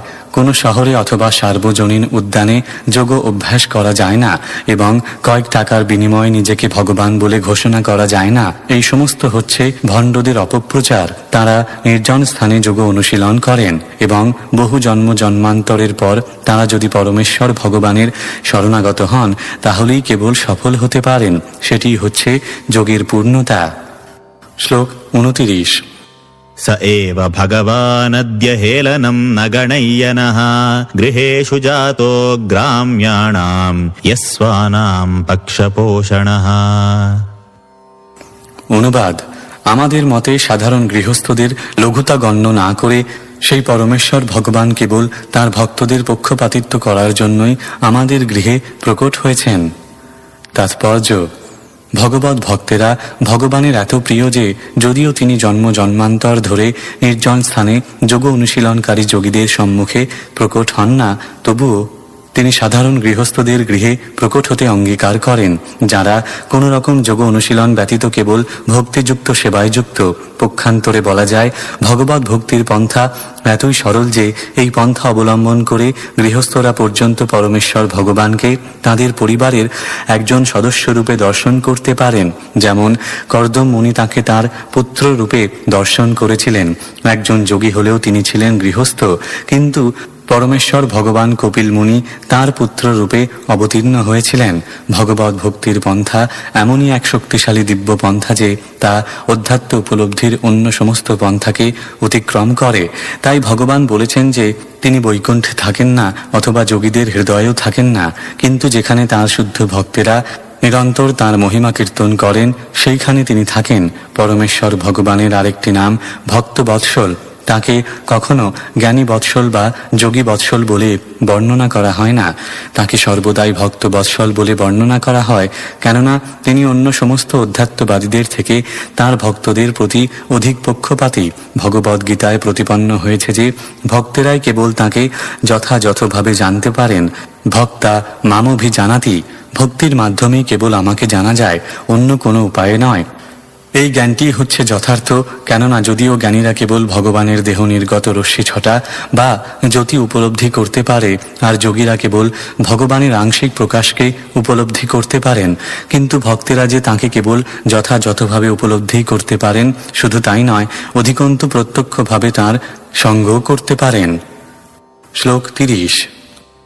स्वीयं वाक्यमृतं कर्तुमवतीर्णोऽसि मे गृहे चिकीर्षुर्भगवान् ज्ञानं भक्तानां मानवर्धनः। অনুবাদ: কর্দম মুনি বললেন, হে ভগবান, আপনি সর্বদাই আপনার ভক্তদের সম্মান বৃদ্ধি করেন, তাই আপনি আপনার প্রতিজ্ঞা পূর্ণ করার জন্য এবং প্রকৃত জ্ঞানের পন্থা উপদেশ দেওয়ার জন্য আমার গৃহে অবতীর্ণ হয়েছেন। তাৎপর্য: কর্দম মুনি তাঁর যোগ সাধনায় সিদ্ধ হওয়ার পর যখন ভগবান তাঁর সম্মুখে আবির্ভূত হয়েছিলেন তখন তিনি প্রতিজ্ঞা করেছিলেন যে তিনি তাঁর পুত্র রূপে আবির্ভূত হবেন। তাঁর সেই প্রতিজ্ঞা পূর্ণ করার জন্য তিনি কর্দম মুনির পুত্র রূপে অবতীর্ণ হয়েছিলেন। তাঁর আবির্ভাবের আরেকটি কারণ ছিল চিকিৎসুর ভগবান জ্ঞানম, জ্ঞান বিতরণ করার জন্য। তাই তাঁকে বলা হচ্ছে ভক্তানাং মানবর্ধন, যিনি তাঁর ভক্তদের সম্মান বৃদ্ধি করেন। সাংখ্যযোগের জ্ঞান বিতরণ করে তিনি ভক্তদের সম্মান বৃদ্ধি করবেন। তাই সাংখ্য দর্শন কোনো মনোধর্মপ্রসূত শুষ্ক জল্পনা কল্পনা নয়। সাংখ্য দর্শন মানে হচ্ছে ভগবত ভক্তি। সাংখ্য দর্শন যদি ভগবত ভক্তির জন্য না হতো তাহলে ভক্তদের সম্মান বৃদ্ধি হতো কিভাবে? ভগবত ভক্তেরা কখনো জল্পনা কল্পনা প্রসূত জ্ঞানের প্রতি উৎসাহী নন। তাই কপিল মুনি কর্তৃক প্রতিপাদিত সাংখ্য দর্শনের উদ্দেশ্য হচ্ছে মানুষকে ভগবত ভক্তিতে দৃঢ়বদ্ধ করা। প্রকৃত জ্ঞান এবং প্রকৃত মুক্তি হচ্ছে পরমেশ্বর ভগবানের শরণাগত হওয়া এবং তাঁর প্রেমময়ী সেবায় যুক্ত হওয়া। শ্লোক 31। तान्येव तेभिरूपाणि रूपाणि भगवंस्तव यानि यानि च रोचन्ते स्वजनानामरूपिणः। অনুবাদ: হে ভগবান, যদিও আপনার কোনো জড়রূপ নেই, তবুও আপনার অনন্ত রূপ রয়েছে। সেই সব কয়টি রূপই আপনার চিন্ময় বিগ্রহ, যা আপনার ভক্তদের অত্যন্ত প্রিয়। তাৎপর্য: ব্রহ্ম সংহিতায় উল্লেখ করা হয়েছে যে ভগবান এক অদ্বয় তত্ত্ব হওয়া সত্ত্বেও তিনি অনন্ত। অদ্বৈতমচ্যুত মনাদিম অনন্ত রূপম। ভগবান হচ্ছেন আদিরূপ, কিন্তু তা সত্ত্বেও তাঁর নানা রূপ রয়েছে। সেই সমস্ত বিভিন্ন রূপ তাঁর ভক্তদের রুচি অনুসারে চিন্ময় স্বরূপে প্রকট হয়। কথিত আছে যে একসময় শ্রীরামচন্দ্রের মহান ভক্ত হনুমান বলেছিলেন যে তিনি জানেন লক্ষ্মীপতি নারায়ণ এবং সীতাপতি রাম এক, এবং লক্ষ্মী ও সীতার মধ্যে কোনো পার্থক্য নেই, কিন্তু তা সত্ত্বেও তিনি শ্রী রামচন্দ্রের প্রতি আসক্ত। ঠিক তেমনি কিছু ভক্ত শ্রীকৃষ্ণ স্বরূপের আরাধনা করেন। আমরা যখন বলি কৃষ্ণ, তখন আমরা কেবল শ্রীকৃষ্ণকেই নয়, রাম, নৃসিংহ, বরাহ, নারায়ণ ইত্যাদি সকলকেই বুঝি। ভগবানের বিভিন্ন চিন্ময় রূপ যুগপৎ বিদ্যমান, সেই কথাও ব্রহ্ম সংহিতায় উল্লেখ করা হয়েছে। রামাদি মূর্তিষু নানাবতারম। তিনি বিভিন্ন রূপে বিরাজ করেন, কিন্তু তার কোনো রূপই জড় নয়। শ্রীধর স্বামী তাঁর টিকায় উল্লেখ করেছেন যে অরূপিণা অর্থাৎ রূপবিহীন বলতে বোঝানো হয়েছে যে তার কোনো জড়রূপ নেই। ভগবানের রূপ রয়েছে, তা না হলে এখানে কিভাবে উল্লেখ করা হয় তান্নেব দেহভিরূপাণি রূপাণি ভগবংস্তব। আপনার রূপ রয়েছে, কিন্তু সেইগুলি জড় নয়। জড় বিচারে আপনার কোনো রূপ নেই, কিন্তু চিন্ময় স্তরে আপনার অনন্ত রূপ রয়েছে। মায়াবাদী দার্শনিকেরা ভগবানের এই সমস্ত চিন্ময় রূপ হৃদয়ঙ্গম করতে পারে না, এবং তাই তারা নিরাশ হয়ে বলে যে পরমেশ্বর ভগবান নির্বিশেষ, কিন্তু তা সত্য নয়। যেখানে ব্যক্তিত্ব রয়েছে সেখানে রূপও রয়েছে। অনেক বৈদিক শাস্ত্রে বহুবার ভগবানকে পুরুষ বলে বর্ণনা করা হয়েছে, যার অর্থ হচ্ছে আদিরূপ, আদিভোক্তা। তার থেকে সিদ্ধান্ত করা যায় যে ভগবানের কোনো জড়রূপ নেই, তবুও তার বিভিন্ন স্তরের ভক্তদের রুচি অনুসারে তিনি রাম, নৃসিংহ, বরাহ, নারায়ণ এবং মুকুন্দ আদি নানা রূপে যুগপৎ বিদ্যমান। তার হাজার হাজার রূপ রয়েছে, কিন্তু তারা সকলেই বিষ্ণুতত্ত্ব শ্রীকৃষ্ণ। শ্লোক 32। त्वां सूरिभिस्तत्त्वबुभुत्सयाद्धा सदाभिवादार्हण पादपीठम् ऐश्वर्यवैराग्ययशोवबोधवीर्यश्रिया पूर्तमहं प्रपद्ये। অনুবাদ: হে ভগবান, আপনার শ্রীপাদপদ্ম সর্বদাই পরমতত্ত্ব সম্বন্ধে জানতে আগ্রহী সমস্ত মহর্ষিদের অভিবাদনের যোগ্য। আপনি ঐশ্বর্য, বৈরাগ্য, দিব্য যশ, জ্ঞান, বীর্য এবং শ্রী এই ষড়বিধ ঐশ্বর্যে পরিপূর্ণ। তাই আমি আপনার শ্রীপাদপদ্মের শরণাগত হয়েছি। তাৎপর্য: যারা পরম তত্ত্বের অন্বেষণ করছেন তাদের অবশ্যই পরমেশ্বর ভগবানের শ্রীপাদপদ্মের আশ্রয় গ্রহণ করে তার আরাধনা করতে হবে। ভগবদ্ গীতায় ভগবান বহুবার অর্জুনকে উপদেশ দিয়েছেন তার শরণাগত হওয়ার জন্য। বিশেষভাবে 9ম অধ্যায়ের শেষে তিনি বলেছেন, মন্মনা ভব মদভক্ত। তুমি যদি পূর্ণতা প্রাপ্ত হতে চাও তাহলে সর্বদাই আমার কথা চিন্তা করো, আমার ভক্ত হও, আমার পূজা করো এবং আমাকে প্রণতি নিবেদন করো। তার ফলে তুমি আমাকে পরমেশ্বর ভগবান বলে জানতে পারবে এবং চরমে তুমি তোমার প্রকৃত আলোয় আমার ধামে আমার কাছে ফিরে আসবে। তা কি করে সম্ভব? ভগবান সর্বদাই ঐশ্বর্যপূর্ণ, যা এখানে উল্লেখ করা হয়েছে। ঐশ্বর্য, বৈরাগ্য, যশ, জ্ঞান, বীর্য এবং সৌন্দর্য। পূর্তম শব্দটির অর্থ হচ্ছে পূর্ণরূপে। কেউই দাবি করতে পারে না যে সারা জগতের সমস্ত ঐশ্বর্য তার, কিন্তু শ্রীকৃষ্ণ তা পারেন, কেননা সমস্ত ঐশ্বর্য তাঁরই। তেমনি তিনি জ্ঞান, বৈরাগ্য, বীর্য এবং সৌন্দর্যে পূর্ণ। তিনি সর্বতোভাবে পূর্ণ এবং কেউই তাকে অতিক্রম করতে পারে না। শ্রীকৃষ্ণের আরেকটি নাম হচ্ছে অসমোদ্ধর্ব, অর্থাৎ কেউই তাঁর সমান নয় অথবা তাঁর থেকে শ্রেষ্ঠ নয়। শ্লোক 33।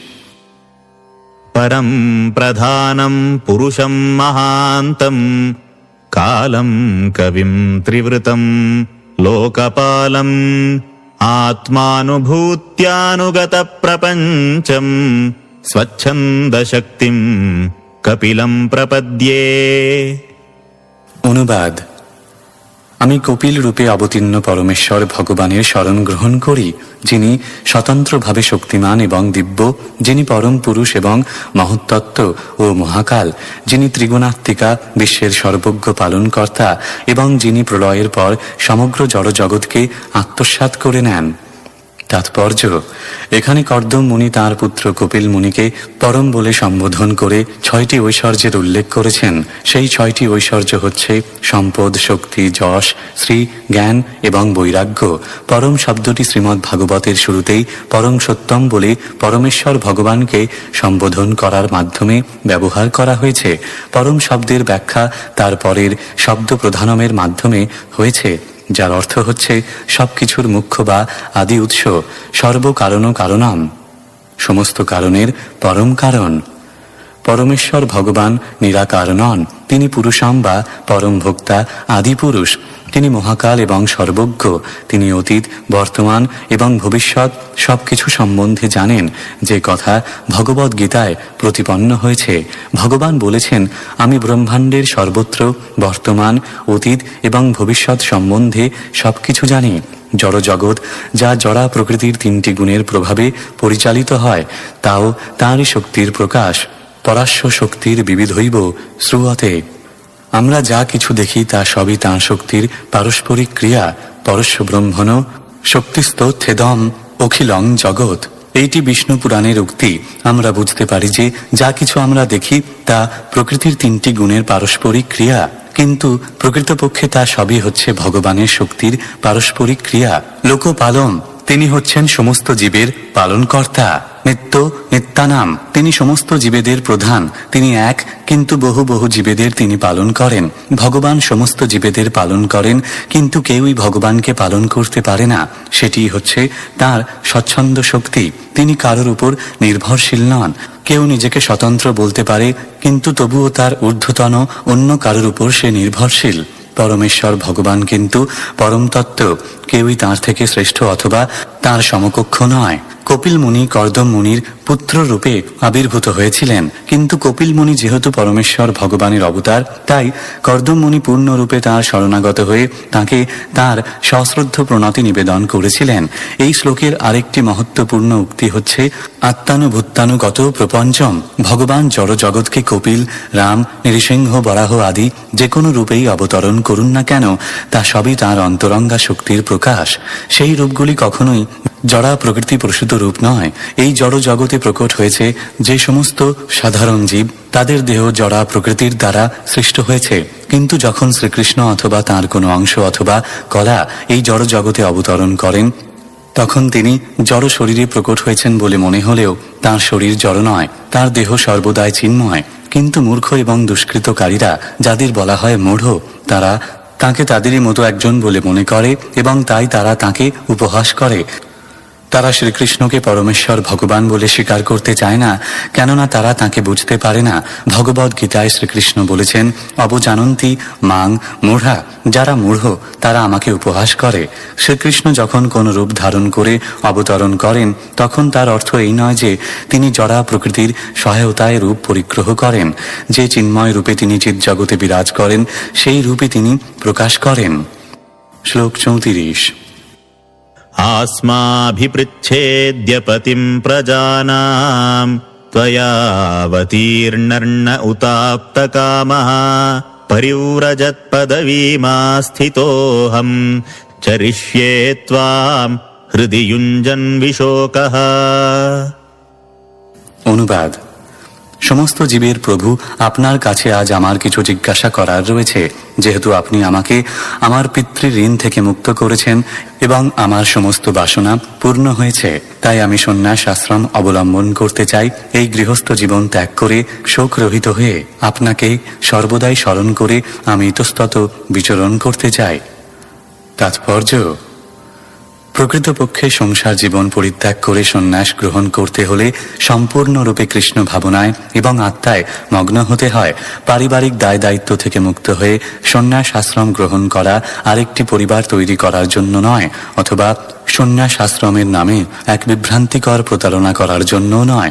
বহু সম্পত্তির মালিক হওয়া এবং নিরীহ জনসাধারণের কাছ থেকে ধন সংগ্রহ করা সন্ন্যাসীর কার্য নয়। সন্ন্যাসীর গর্বের বিষয় হচ্ছে যে তিনি সর্বদা অন্তরে শ্রীকৃষ্ণের চিন্তায় মগ্ন থাকেন। অবশ্য ভগবানের দুই প্রকার ভক্ত রয়েছেন, গোষ্ঠানন্দী এবং আত্মানন্দী।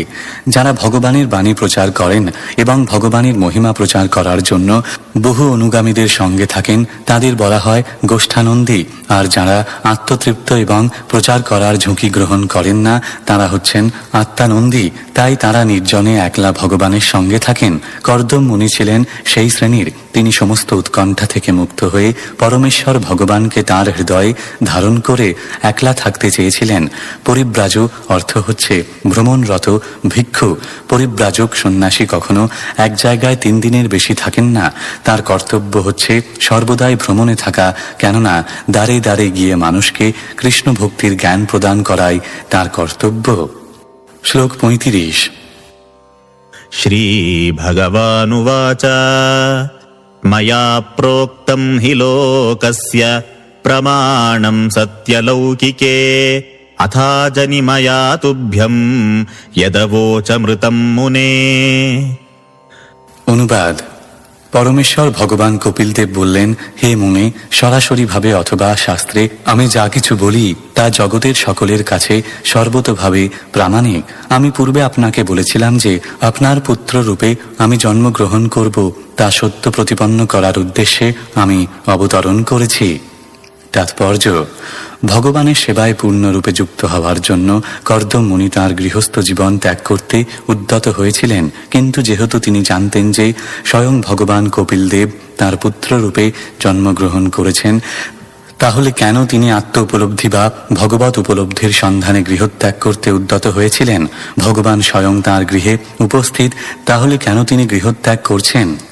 এই প্রশ্ন অবশ্যই উঠতে পারে, কিন্তু এখানে বলা হয়েছে যে বেদের যা কিছু নির্দেশ এবং বেদের উপদেশ অনুসারে যে সমস্ত আচরণ প্রচলিত রয়েছে তা সবই সমাজে প্রামাণিক বলে স্বীকার করে নিতে হবে। বেদে বলা হয়েছে যে 50 বছর বয়স হয়ে গেলে মানুষকে গৃহত্যাগ করতে হবে। 50 অধর্বং বনং ব্রজেত। 50 বছরের পর গৃহস্থ আশ্রম ত্যাগ করে বনে প্রবেশ করতে হবে। এইটি সমাজ জীবনে চতুরাশ্রম বিভাগের ভিত্তিতে বেদের প্রামাণিক উক্তি। বেদ বিহিত 4টি আশ্রম হচ্ছে ব্রহ্মচর্য, গৃহস্থ, বানপ্রস্থ এবং সন্ন্যাস। বিবাহের পূর্বে কর্দম মুনি ব্রহ্মচারী রূপে কঠোর যোগ অভ্যাস করেছিলেন এবং তিনি যোগশক্তির প্রভাবে এতই শক্তিশালী হয়েছিলেন যে তার পিতা ব্রহ্মা তাঁকে বিবাহ করে গৃহস্থ আশ্রম অবলম্বন পূর্বক সন্তান উৎপাদন করতে আদেশ দিয়েছিলেন। কর্দম মুনি তাঁর সেই আদেশ শিরোধার্য করেছিলেন। তিনি 9টি সুকন্যা এবং একটি পুত্রের জন্মদান করেছিলেন এবং এইভাবে তিনি তার গৃহস্থ আশ্রমের কর্তব্য অত্যন্ত সুন্দরভাবে সম্পাদন করেছিলেন। এবং এখন তার কর্তব্য ছিল গৃহত্যাগ করা। পরমেশ্বর ভগবানকে তার পুত্র রূপে পাওয়া সত্ত্বেও তার কর্তব্য ছিল বৈদিক শাস্ত্র নির্দেশের প্রামাণিকতার প্রতি শ্রদ্ধা প্রদর্শন করা। এইটি একটি অত্যন্ত গুরুত্বপূর্ণ শিক্ষা। পরমেশ্বর ভগবান পুত্র রূপে গৃহে থাকলেও মানুষের কর্তব্য হচ্ছে বৈদিক নির্দেশ পালন করা। বলা হয়েছে, মহাজন যেন গত স্বপন্থা। মানুষের কর্তব্য হচ্ছে মহাজনদের পদাঙ্ক অনুসরণ করা। কর্দম মুনির দৃষ্টান্তটি অত্যন্ত শিক্ষাপ্রদ, কেননা পরমেশ্বর ভগবানকে তাঁর পুত্ররূপে লাভ করা সত্ত্বেও তিনি কেবল বেদের নির্দেশ পালন করার জন্য গৃহত্যাগ করেছিলেন। এখানে কর্দম মুনি তাঁর গৃহত্যাগ করার প্রধান উদ্দেশ্য বর্ণনা করেছেন। ভিক্ষুরূপে পৃথিবীর সর্বত্র বিচরণ করতে করতে তিনি সর্বদা তাঁর হৃদয়ে পরমেশ্বর ভগবানকে স্মরণ করবেন এবং তার ফলে তিনি জড় অস্তিত্বের সমস্ত উৎকণ্ঠা থেকে মুক্ত হবেন। এই কলিযুগে সন্ন্যাস আশ্রম অবলম্বন করতে নিষেধ করা হয়েছে, কেননা এই যুগে সকলেই শূদ্র এবং তাই তারা সন্ন্যাস আশ্রমের নিয়মকানুনগুলি অনুসরণ করতে পারবে না। প্রায় দেখা যায় যে তথাকথিত সন্ন্যাসীরা নানা রকম অপকর্মে আসক্ত, এমনকি গোপনে তারা স্ত্রীসঙ্গ পর্যন্ত করে। এটি হচ্ছে এই যুগের জঘন্য অবস্থা। যদিও তারা সন্ন্যাসীর বেশ ধারণ করেছে, তবুও তারা অবৈধ স্ত্রী সঙ্গ, আমিষ আহার, নেশা এবং দ্রুতক্রীড়া এই 4টি পাপকর্ম থেকে মুক্ত হতে পারেনি। যেহেতু তারা এই 4টি নিয়ম পালন করতে পারে না, তাই তারা স্বামী হওয়ার অভিনয় করে জনসাধারণকে প্রতারণা করছে। শাস্ত্রের নির্দেশ দেওয়া হয়েছে যে কলিযুগে সন্ন্যাস গ্রহণ করা উচিত নয়। অবশ্য যারা শাস্ত্রের বিধিবিধানগুলি বাস্তবিকে অনুশীলন করে তারা অবশ্যই সন্ন্যাস গ্রহণ করতে পারে, কিন্তু সাধারণত মানুষেরা সন্ন্যাস আশ্রম অবলম্বনে অক্ষম, এবং তাই শ্রী চৈতন্য মহাপ্রভু জোর দিয়ে বলেছেন, কলৌ নাস্তেব নাস্তেব নাস্তেব গতির অনর্থা। এই কলিযুগে ভগবানের দিব্য নাম সমন্বিত হরে কৃষ্ণ মহামন্ত্র কীর্তন করা ব্যতীত আর কোনো গতি নেই, আর কোনো গতি নেই, আর কোনো গতি নেই। সন্ন্যাস জীবনের প্রধান উদ্দেশ্য হচ্ছে অন্তরে নিরন্তর ভগবানকে স্মরণ করে অথবা তাঁর কথা শ্রবণ করে নিরন্তর তাঁর সঙ্গ করা। এই যুগে স্মরণ থেকে শ্রবণ অধিক মহত্বপূর্ণ, কেননা চিত্ত বিক্ষুব্ধ হওয়ার ফলে স্মরণে বাধা আসতে পারে, কিন্তু একাগ্র চিত্তে শ্রবণ করা হলে শ্রীকৃষ্ণ নামরূপ শব্দ তরঙ্গের সঙ্গ করতে সে বাধ্য। শ্রীকৃষ্ণ এবং কৃষ্ণ নামের শব্দ তরঙ্গ অভিন্ন, তাই কেউ যদি উচ্চ স্বরে হরে কৃষ্ণ মহামন্ত্র উচ্চারণ করেন তাহলে তিনি তৎক্ষণাৎ শ্রীকৃষ্ণকে স্মরণ করতে সক্ষম হবেন। কীর্তনের এই পন্থাই হচ্ছে এই যুগে আত্ম উপলব্ধির সর্বশ্রেষ্ঠ পন্থা। তাই শ্রী চৈতন্য মহাপ্রভু সমগ্র মানব সমাজের কল্যাণের জন্য এত সুন্দরভাবে তাঁর প্রচার করে গেছেন। শ্লোক 36। एतन्मे जन्मलोकेऽस्मिन् मुमुक्षूणां दुराशयात् प्रसङ्ख्यानाय तत्त्वानां सम्मतायात्मदर्शने। অনুবাদ: এই জগতে আমার আবির্ভাবের বিশেষ উদ্দেশ্য হচ্ছে সাংখ্য দর্শন বিশ্লেষণ করা, যা অনর্থপূর্ণ জড় বাসনার বন্ধন থেকে মুক্ত হওয়ার অভিলাষী মুমুক্ষুদের দ্বারা অত্যন্ত সমাদৃত। তাৎপর্য: এখানে দুরাশাওয়াত শব্দটি অত্যন্ত তাৎপর্যপূর্ণ। দূর বলতে বোঝায় দুঃখ, আশোয়াত মানে হচ্ছে আশ্রয় থেকে। বদ্ধ জীব আমরা জড়দেহের আশ্রয় গ্রহণ করেছি, যা দুঃখ দুর্দশায় পূর্ণ। মূর্খ মানুষেরা তাদের সেই অবস্থাকে বুঝতে পারে না এবং তাকে বলা হয় অবিদ্যা বা মায়ার মোহময়ী প্রভাব। মানুষদের অত্যন্ত নিষ্ঠা সহকারে উপলব্ধি করা উচিত যে জড়দেহটি হচ্ছে সমস্ত দুঃখ দুর্দশার উৎস। আধুনিক সভ্যতা বৈজ্ঞানিক জ্ঞানের উন্নতি সাধন করেছে বলে মনে করা হয়, কিন্তু বৈজ্ঞানিক জ্ঞান বলতে কি বোঝায়? তাদের সেই তথাকথিত বৈজ্ঞানিক জ্ঞান কেবল দেহের সুখ স্বাচ্ছন্দ্যের ভিত্তিতে প্রতিষ্ঠিত। তাদের এই জ্ঞান নেই যে দেহটিকে যতই সুখ স্বাচ্ছন্দ্যে রাখা হোক না কেন তা বিনাশশীল। ভগবদ্গীতায় সেই সম্বন্ধে বলা হয়েছে, অন্তবন্ত ইমে দেহা, এই দেহ অবশ্যই বিনষ্ট হয়ে যাবে। নিত্যশোক্তা শরীরিণ বলতে জীবাত্মা বা দেহাভ্যন্তরস্থ চিৎ স্ফুলিঙ্গকে বোঝানো হয়। আত্মা নিত্য, কিন্তু দেহ নিত্য নয়। আমাদের কার্যকলাপের জন্য আমাদের দেহের প্রয়োজন। দেহ ব্যতীত, ইন্দ্রিয় ব্যতীত কার্যকলাপ সম্ভব নয়। কিন্তু একটি শাশ্বত শরীর লাভ করা সম্ভব কিনা সে ব্যাপারে মানুষেরা অনুসন্ধান করছে না। প্রকৃতপক্ষে তারা নিত্য শরীরের আকাঙ্ক্ষা করে, কেননা যদিও তারা ইন্দ্রিয় সুখ ভোগে লিপ্ত, কিন্তু সেই ইন্দ্রিয় সুখ ভোগ নিত্য নয়। তাই তারা এমন কিছু চায় যা চিরকাল ভোগ করা যায়, কিন্তু সেই পূর্ণতা কি করে লাভ করা সম্ভব তা তারা বুঝতে পারে না। তাই সাংখ্য দর্শন, যার উল্লেখ এখানে কপিল দেব করেছেন, তা তত্ত্বানাম।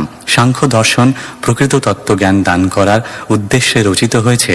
সেই প্রকৃত তত্ত্বটি কি? প্রকৃত তত্ত্বটি হচ্ছে সমস্ত দুঃখ দুর্দশার উৎস জড়দেহ থেকে মুক্ত হওয়ার জ্ঞান। ভগবান কপিল দেবের অবতরণের বিশেষ উদ্দেশ্য হচ্ছে সেইটি। সেই কথা এখানে স্পষ্টভাবে উল্লেখ করা হয়েছে। শ্লোক 37। एष आत्मपथो व्यक्तो नष्टः कालेन भूयसा तं प्रवर्तयितुं देहमिमं विद्धि मया भृतम्। অনুবাদ: আত্ম উপলব্ধির এই দুর্গেয় পন্থাকালের প্রভাবে এখন লুপ্ত হয়ে গেছে।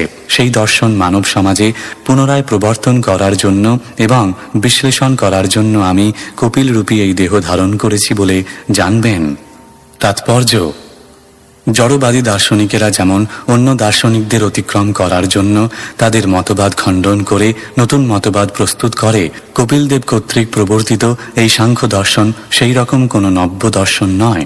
জড়স্তরে প্রত্যেকেই, বিশেষ করে মনোধর্মী জ্ঞানীরা অন্যদের থেকে অধিক বিখ্যাত হতে চায়। জ্ঞানীদের কার্যকলাপের ক্ষেত্র হচ্ছে মন। মনকে যে কতভাবে বিচলিত করা যায় তার কোনো ইয়ত্তা নেই। মনকে অসংখ্যভাবে বিক্ষুব্ধ করা যায় এবং তার ফলে অসংখ্য মতবাদ উপস্থাপন করা যায়। সাংখ্য দর্শন সেই রকম নয়, তা মনোধর্ম প্রসূত কল্পনা নয়, তা বাস্তব সত্য। কিন্তু কপিল দেবের সময় তা বিলুপ্ত হয়ে গিয়েছিল। কালের প্রভাবে যে কোনো জ্ঞান বিলুপ্ত হয়ে যেতে পারে অথবা সাময়িকভাবে আচ্ছাদিত হয়ে যেতে পারে। সেইটি হচ্ছে এই জড়জগতের স্বভাব। ভগবদ্গীতাতেও শ্রীকৃষ্ণ এই রকমই একটি কথা বলেছেন, স কালে নেহ মহতা যোগ নষ্ট। ভগবদ্গীতায় যে যোগ পদ্ধতির বর্ণনা করা হয়েছে তা কালের প্রভাবে নষ্ট হয়ে গিয়েছিল। পরম্পরা ধারায় তা প্রবাহিত হচ্ছিল, কিন্তু কালের প্রভাবে তা হারিয়ে গিয়েছিল। কাল এতই প্রবল যে তার প্রভাবে এই জড়জগতে সবকিছুই নষ্ট হয়ে যেতে পারে অথবা হারিয়ে যেতে পারে। কৃষ্ণ এবং অর্জুনের মিলনের পূর্বে ভগবদ্গীতার যোগ পদ্ধতি হারিয়ে গিয়েছিল। তাই কৃষ্ণ আবার সেই প্রাচীন যোগ পদ্ধতি অর্জুনকে দান করেছিলেন। যিনি ভগবদ্গীতার জ্ঞান প্রকৃতপক্ষে হৃদয়ঙ্গম করতে সমর্থ ছিলেন, তেমনি কপিল দেবও বলেছেন যে সাংখ্য দর্শন তিনি প্রবর্তন করছেন না, তা রয়েছে, কিন্তু কালের প্রভাবে তা রহস্যজনকভাবে হারিয়ে গেছে এবং তাই তিনি এসেছেন তা পুনঃপ্রবর্তন করার জন্য। সেইটি ভগবানের অবতরণের উদ্দেশ্য। যদা যদা হি ধর্মস্য গ্লানির ভববতী ভারত। ধর্ম মানে হচ্ছে জীবের প্রকৃত বৃত্তি। যখন জীবের সেই নিত্য ধর্মের গ্লানি হয় তখন ভগবান এখানে আসেন এবং প্রকৃত ধর্ম সংস্থাপন করেন। তথাকথিত যে সমস্ত ধর্ম ভগবত ভক্তির অনুবর্তী নয় সেইগুলিকে বলা হয় অধর্ম সংস্থাপন। মানুষ যখন ভগবানের সঙ্গে তাদের নিত্য সম্পর্কের কথা ভুলে গিয়ে ভগবত ভক্তি ব্যতীত অন্য কার্যকলাপে যুক্ত হয় তখন তাদের সেই সমস্ত কার্যকলাপগুলিকে বলা হয় অধর্ম। মানুষ কিভাবে জড়জাগতিক জীবনের দুর্দশাগ্রস্ত অবস্থা থেকে মুক্ত হতে পারে সেই কথা সাংখ্য দর্শনে বর্ণনা করা হয়েছে এবং সেই সাবলীল পন্থাটি ভগবান স্বয়ং ব্যাখ্যা করেছেন। শ্লোক 38। গচ্ছ কামম ময়া পৃষ্টো ময়ি সন্ন্যস্ত কর্মণা জিত্বা সুদুর্জয়ম মৃত্যুম অমৃতত্বায় মাম ভজা। অনুবাদ: এখন আমার দ্বারা আদিষ্ট হয়ে আপনার সমস্ত কার্যকলাপ আমাতে অর্পণ করে আপনি যেখানে ইচ্ছা সেখানে যেতে পারেন। অজেয় মৃত্যুকে জয় করে অমৃতত্ব লাভের জন্য আপনি আমার ভজনা করুন। তাৎপর্য: সাংখ্য দর্শনের উদ্দেশ্য এখানে বর্ণনা করা হয়েছে। কেউ যদি বাস্তবিক নিত্য জীবন লাভ করতে চান তাহলে তাকে ভগবত ভক্তিতে অথবা কৃষ্ণ ভাবনায় যুক্ত হতে হবে। জন্ম এবং মৃত্যু থেকে মুক্ত হওয়া কোনো সহজ কাজ নয়। জন্ম এবং মৃত্যু জড় শরীরের স্বাভাবিক ধর্ম। সুদূরজয়ম শব্দটির অর্থ হচ্ছে যাকে জয় করা অত্যন্ত কঠিন। আধুনিক যুগের তথাকথিত বৈজ্ঞানিকদের জন্ম এবং মৃত্যুকে জয় করার পন্থা সম্বন্ধে কোনো জ্ঞান নেই। তাই তারা জন্ম এবং মৃত্যু সম্বন্ধে প্রশ্নগুলি দূরে সরিয়ে রাখে। সেইগুলি সম্বন্ধে তারা কোনো বিবেচনাই করতে চায় না। তারা কেবল অনিত্য এবং বিনাশশীল জড়দেহের সমস্যাগুলি নিয়েই ব্যস্ত। প্রকৃতপক্ষে মানব জীবনের উদ্দেশ্য হচ্ছে জন্ম এবং মৃত্যুর দুর্জয় পন্থাকে জয় করা। এখানে বর্ণিত বিবিধ মাধ্যমে তা সম্ভব। মাং ভজ, ভগবানের প্রেমময়ী সেবায় যুক্ত হতে হবে। ভগবদ্গীতাতেও ভগবান বলেছেন, মনমনা ভব মদভক্ত, আমার ভক্ত হও, আমার আরাধনা করো। কিন্তু তথাকথিত পণ্ডিতেরা যারা হচ্ছে প্রকৃতপক্ষে মহামূর্খ, তারা বলে যে যার পূজা করতে হবে এবং যার শরণাগত হতে হবে তিনি কৃষ্ণ নন, অন্য কিছু। কৃষ্ণের কৃপা ব্যতীত কেউ সাংখ্য দর্শন বা অন্য কোনো দর্শন যা বিশেষভাবে মুক্তির উদ্দেশ্য সাধন করে তা কখনো হৃদয়ঙ্গম করতে পারে না। বৈদিক জ্ঞান প্রতিপন্ন করে যে অবিদ্যার ফলে মানুষ সংসার বন্ধনে আবদ্ধ হয় এবং প্রকৃত জ্ঞানে অবস্থিত হওয়ার ফলেই কেবল সেই বিভ্রান্তিজনক জড়বন্ধন থেকে মুক্ত হওয়া যায়। সাংখ্য মানে হচ্ছে সেই বাস্তব জ্ঞান যার দ্বারা জড় জগতের বন্ধন থেকে মুক্ত হওয়া যায়। শ্লোক 39। মামাত্মানম স্বয়ং জ্যোতিঃ সর্বভূত গুহাশয়ম আত্মন্যেবাত্মনা বীক্ষ্য বিশোকো ভয়মৃচ্ছসি। অনুবাদ: আপনি আপনার বুদ্ধির দ্বারা আপনার হৃদয়ে সমস্ত জীবের অন্তরে স্বপ্রকাশ পরমাত্মা রূপে বিরাজমান আমাকে সর্বদা দর্শন করবেন। তার ফলে আপনি শোক এবং ভয় থেকে মুক্ত নিত্য জীবন প্রাপ্ত হবেন। তাৎপর্য: মানুষেরা বিভিন্নভাবে পরম তত্ত্বকে জানতে অত্যন্ত আগ্রহী। বিশেষভাবে ধ্যান এবং মনোধর্মী জল্পনা কল্পনার দ্বারা ব্রহ্মজ্যোতিকে অনুভব করার মাধ্যমে। কিন্তু কপিল দেব মাম শব্দটি প্রয়োগ করে দৃঢ়তাপূর্বক প্রতিপন্ন করেছেন যে পরমেশ্বর ভগবানই হচ্ছেন পরম তত্ত্বের অন্তিম রূপ। ভগবদ্গীতায় পরমেশ্বর ভগবান সর্বদা মাম আমাকে শব্দটির উল্লেখ করেছেন, কিন্তু মূঢ় দুষ্কৃতকারীরা সেই স্পষ্ট অর্থটির কদর্থ করে। মাম হচ্ছেন পরমেশ্বর ভগবান। কেউ যদি বিভিন্ন অবতারে ভগবান যেভাবে আবির্ভূত হন সেইভাবে তাকে দর্শন করতে পারেন এবং হৃদয়ঙ্গম করতে পারেন যে তিনি কোনো জড়শরীর ধারণ করেননি, পক্ষান্তরে তিনি তার নিত্য চিন্ময় স্বরূপে আবির্ভূত হয়েছেন, তখন তিনি পরমেশ্বর ভগবানের প্রকৃতিকে হৃদয়ঙ্গম করতে পারেন। যেহেতু মূর্খ মানুষেরা সেই কথা বুঝতে পারে না, তাই বারবার সর্বত্রই সেই বিষয়ে জোর দেওয়া হয়েছে। ভগবান যেভাবে তাঁর অন্তরঙ্গা শক্তির দ্বারা কৃষ্ণ, রাম অথবা কপিল রূপে আবির্ভূত হন, কেবল সেই রূপ দর্শন করার দ্বারাই প্রত্যক্ষভাবে ব্রহ্মজ্যোতিকে দর্শন করা যায়। কেননা ব্রহ্মজ্যোতি হচ্ছে ভগবানের দেহ নির্গত রশ্মি ছটা ছাড়া আর কিছুই নয়। সূর্যকিরণ যেমন সূর্যমণ্ডলের জ্যোতি এবং সূর্যকে দর্শন করার মাধ্যমে যেমন আপনা থেকেই সূর্যকিরণ দর্শন হয়ে যায়, তেমনি পরমেশ্বর ভগবানকে দর্শন করার মাধ্যমে যুগপৎ পরমাত্মা উপলব্ধি এবং নির্বিশেষ ব্রহ্মজ্যোতির দর্শন হয়ে যায়। ভগবান ইতিপূর্বেই প্রতিপন্ন করেছেন যে পরম তত্ত্ব তিন রূপে বিরাজমান। প্রারম্ভিক স্তরে তিনি নির্বিশেষ ব্রহ্মরূপে, পরবর্তী স্তরে সকলের হৃদয়ে বিরাজমান পরমাত্মা রূপে এবং পরম তত্ত্বের চরম উপলব্ধি পরমেশ্বর ভগবান রূপে। যিনি পরম পুরুষকে দর্শন করেছেন তিনি আপনা থেকেই তাঁর সমস্ত রূপগুলি যথা পরমাত্মা এবং ব্রহ্মজ্যোতি উপলব্ধি করতে পারেন। এখানে বিষাকোহ ভয় মৃচ্ছসী কথাটি উল্লেখ করা হয়েছে। কেবলমাত্র পরমেশ্বর ভগবানকে দর্শন করার মাধ্যমে সবকিছু উপলব্ধি করা যায় এবং তার ফলে তিনি এমন একটি স্তরে অধিষ্ঠিত হন যেখানে শোক নেই এবং ভয় নেই। পরমেশ্বর ভগবানের প্রতি ভক্তির মাধ্যমে তা অনায়াসে প্রাপ্ত হওয়া যায়। শ্লোক 40। মাত্র আধ্যাত্মিকীম বিদ্যাম শমনীম সর্বকর্মণাম বিতরিষ্যে যয়া চাসৌ ভয়ং চাতি তরিষ্যতি। অনুবাদ: আমি আমার মাতাকেও পারমার্থিক জীবনের দ্বার স্বরূপ এই পরম জ্ঞান বর্ণনা করব, যাতে তিনিও সমস্ত সকাম কর্মের বন্ধন থেকে মুক্ত হয়ে আত্ম উপলব্ধি করতে পারেন এবং পূর্ণতা লাভ করতে পারেন। তার ফলে তিনিও সমস্ত জড়জাগতিক ভয় থেকে মুক্ত হতে পারেন। তাৎপর্য: গৃহত্যাগ করার সময় কর্দম মুনি তাঁর পত্নী দেবহূতির জন্য চিন্তিত ছিলেন এবং তাই তাঁর যোগ্য পুত্র তাঁকে প্রতিশ্রুতি দিয়েছিলেন যে কেবল কর্দম মুনি জড়জগতের বন্ধন থেকে মুক্ত হবেন না, দেবহূতিও তাঁর কাছ থেকে উপদেশ প্রাপ্ত হয়ে মুক্ত হবেন। এখানে একটি অত্যন্ত সুন্দর দৃষ্টান্ত স্থাপন করা হয়েছে। প্রতি আত্মা উপলব্ধির জন্য সন্ন্যাস অবলম্বন করে গৃহত্যাগ করেন, কিন্তু তার প্রতিনিধি বা পুত্র যিনি তাঁরই মতো শিক্ষিত তিনি গৃহে থেকে মাতাকে উদ্ধার করেন। সন্ন্যাসী তার পত্নীকে তার সঙ্গে নিয়ে যান না।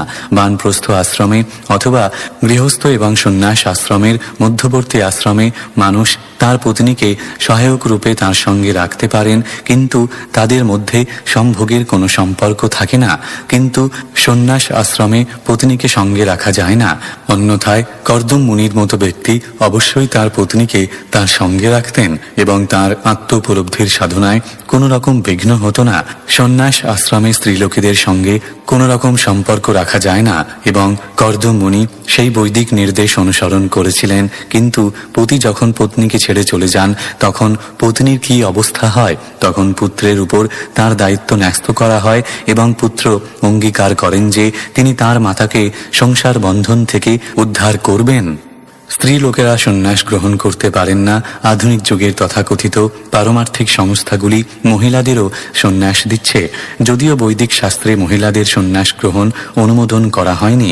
তা যদি অনুমোদন করা হতো তাহলে কর্দম মুনি তাঁর স্ত্রীকে তাঁর সঙ্গে নিয়ে তাকে সন্ন্যাস দিতে পারতেন।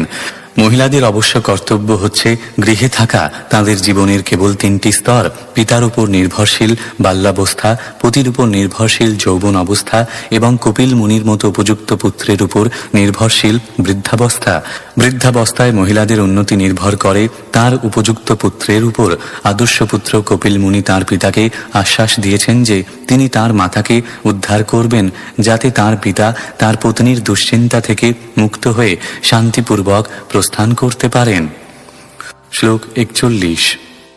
मैत्रेय उवाच एवं समुदितस्तेन कपिलेन प्रजापतिः दक्षिणीकृत्य तं प्रीतो वनमेव जगामः। অনুবাদ: শ্রী মৈত্রেয় বললেন, এইভাবে তার পুত্র কপিল কর্তৃক পূর্ণরূপে উপদিষ্ট হয়ে প্রজাপতি কর্দম মুনি তাঁকে পরিক্রমা করে প্রসন্ন চিত্তে তৎক্ষণাৎ বনে গমন করেছিলেন। তাৎপর্য: বনে গমন করা সকলেরই অবশ্য কর্তব্য। এইটি কোনো রকম মানসিক খেয়াল নয় যে একজন যাবে আর অন্যজন যাবে না। সকলেরই কর্তব্য অন্ততপক্ষে বানপ্রস্থি রূপে বনে গমন করা। বনে গমন করার অর্থ হচ্ছে সম্পূর্ণরূপে পরমেশ্বর ভগবানের শরণ গ্রহণ করা, যা প্রহ্লাদ মহারাজ তাঁর পিতার সঙ্গে কথোপকথনের মাধ্যমে বিশ্লেষণ করেছেন। সদা সমুদিবিঘ্নধায়ম।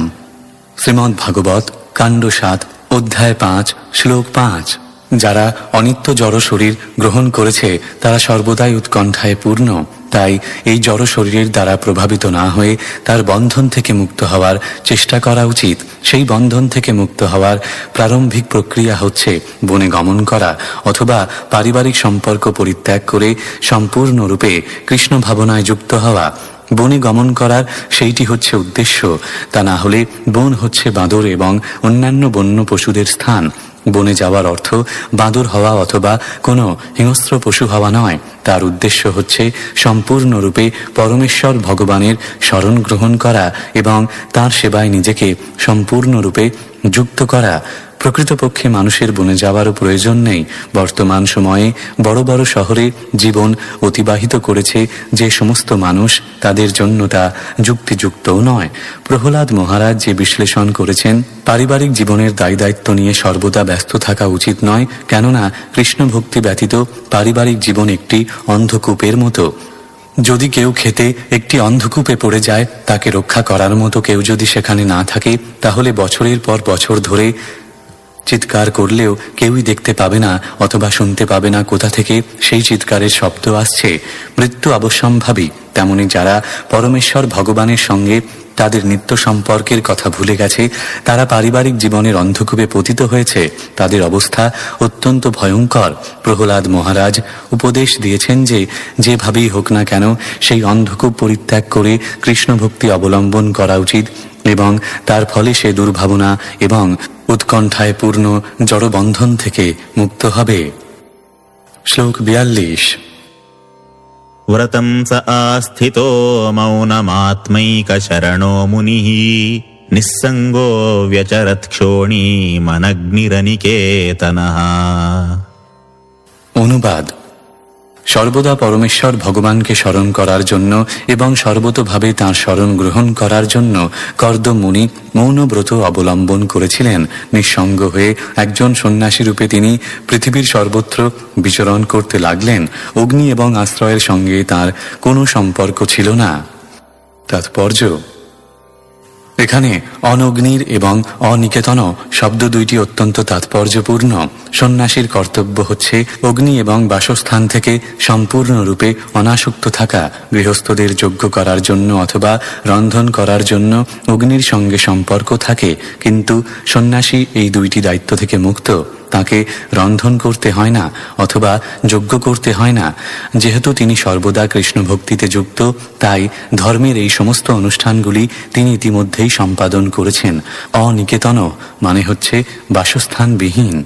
তার নিজস্ব কোনো বাড়ি থাকা উচিত নয়। পক্ষান্তরে তিনি সর্বদাই সম্পূর্ণরূপে তাঁর আহার এবং বাসস্থানের জন্য ভগবানের উপর নির্ভর করেন। তার কর্তব্য হচ্ছে ভ্রমণ করা। মৌন শব্দটির অর্থ হচ্ছে নীরবতা।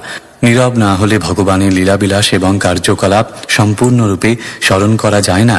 এমন নয় যে মূর্খ হওয়ার ফলে অথবা ভালোভাবে কথা বলতে না পারার ফলে মৌনব্রত অবলম্বন করতে হবে। পক্ষান্তরে নীরব থাকার উদ্দেশ্য হচ্ছে মানুষ যাতে তাকে বিরক্ত না করতে পারে। চাণক্য পণ্ডিত বলেছেন যে মূর্খ যতক্ষণ কিছু না বলে ততক্ষণ তাকে অত্যন্ত বুদ্ধিমান বলে মনে হয়। কথা বলাই হচ্ছে আসল পরীক্ষা। নির্বিশেষবাদী স্বামীর যে তথাকথিত মৌনব্রত তা সূচিত করে যে তার কিছুই বলার নেই, সে কেবল ভিক্ষা করতে চায়। কিন্তু কর্দম মুনি যে মৌন অবলম্বন করেছিলেন তা তেমন ছিল না। তিনি অর্থহীন প্রজ্বল্প থেকে মুক্ত হওয়ার জন্য মৌন অবলম্বন করেছিলেন। মুনি তাকেই বলা হয় যিনি গম্ভীর এবং অনর্থক বাক্য ব্যয় করেন না। মহারাজ অম্বরীশ তার একটি অতি সুন্দর দৃষ্টান্ত স্থাপন করেছেন। যখনই তিনি কথা বলতেন তিনি কেবল ভগবানেরই লীলা বিলাসের কথা বলতেন। মৌন মানে হচ্ছে অনর্থক প্রজ্বল্প থেকে বিরত থাকা এবং কথা বলার সুযোগটি সর্বদাই পরমেশ্বর ভগবানের লীলা বর্ণনায় ব্যবহার করা। এইভাবে জীবন সার্থক করার জন্য ভগবানের মহিমা কীর্তন এবং শ্রবণ করা উচিত। ব্রতম মানে হচ্ছে সংকল্প করা, যেমন ভগবদ গীতায় বলা হয়েছে অমানিত্যম অদম্ভিতম। নিজের জন্য কোনো রকম সম্মানের প্রত্যাশা না করা এবং জড় উপাধির গর্বে গর্বিত না হওয়া। অহিংসা শব্দটির অর্থ হচ্ছে অন্যদের ব্যথা না দেওয়া। জ্ঞান এবং সিদ্ধিপ্রাপ্তির 18টি বিধি রয়েছে এবং কর্দম মুনি তাঁর ব্রতের দ্বারা আত্ম উপলব্ধির সব কয়টি বিধি গ্রহণ করেছিলেন। শ্লোক 43। মনো ব্রহ্মণি যুঞ্জানো যত্তৎ সদসতঃ পরম গুণাবভাসে বিগুণে এতদ্ভক্ত্যানুভাবিতে। অনুবাদ: তিনি তার মনকে কার্যকারণের অতীত প্রকৃতির 3টি গুণের প্রকাশক, গুণাতীত এবং ঐকান্তিক ভক্তির দ্বারা অনুভূত পরমেশ্বর ভগবান পরব্রহ্মে স্থির করেছিলেন। তাৎপর্য: যেখানেই ভক্তি রয়েছে সেখানে 3টি বস্তু অবশ্যই থাকবে, ভক্ত, ভক্তি এবং ভগবান। এই 3টি ব্যতীত ভক্তি শব্দটির কোনো অর্থই হয় না। কর্দম মুনি তাঁর চিত্তকে পরব্রহ্মে স্থির করেছিলেন এবং ভক্তির দ্বারা তাঁকে দর্শন করেছিলেন। তা থেকে বোঝা যায় যে তিনি তাঁর মনকে পরমেশ্বর ভগবানের সবিশেষ রূপে স্থির করেছিলেন, কেননা পরম তত্ত্বের সবিশেষ রূপের উপলব্ধি বিনা কখনো ভক্তি সম্পাদন করা যায় না। গুণাবভাসে তিনি জরা প্রকৃতির 3টি গুণের অতীত, কিন্তু তাঁরই প্রভাবে জরা প্রকৃতির গুণ 3টি প্রকাশিত হয়েছে। পক্ষান্তরে বলা যায় যে যদিও জরা প্রকৃতি পরমেশ্বর ভগবানের শক্তির একটি প্রকাশ, কিন্তু তিনি আমাদের মতো জরা প্রকৃতির গুণের দ্বারা প্রভাবিত হন না। আমরা বদ্ধ জীবাত্মা, কিন্তু তিনি আমাদের মতো বদ্ধ নন। যদিও জড়া প্রকৃতি তার থেকে উদ্ভূত হয়েছে, তবুও তিনি তার দ্বারা প্রভাবিত নন। তিনি হচ্ছেন পরম পুরুষ এবং তিনি কখনো মায়ার দ্বারা প্রভাবিত হন না। কিন্তু ক্ষুদ্র প্রাণী আমরা মায়ার অধীন। বদ্ধ জীব যদি ভগবত ভক্তির মাধ্যমে সর্বদা পরমেশ্বর ভগবানের সঙ্গে সম্পর্কযুক্ত থাকেন, তাহলে তিনি মায়ার ছোঁয়াচো থেকে মুক্ত হতে পারেন। সেই কথা ভগবদ গীতায় প্রতিপন্ন হয়েছে। স্বগুণান সমতিতৈতান।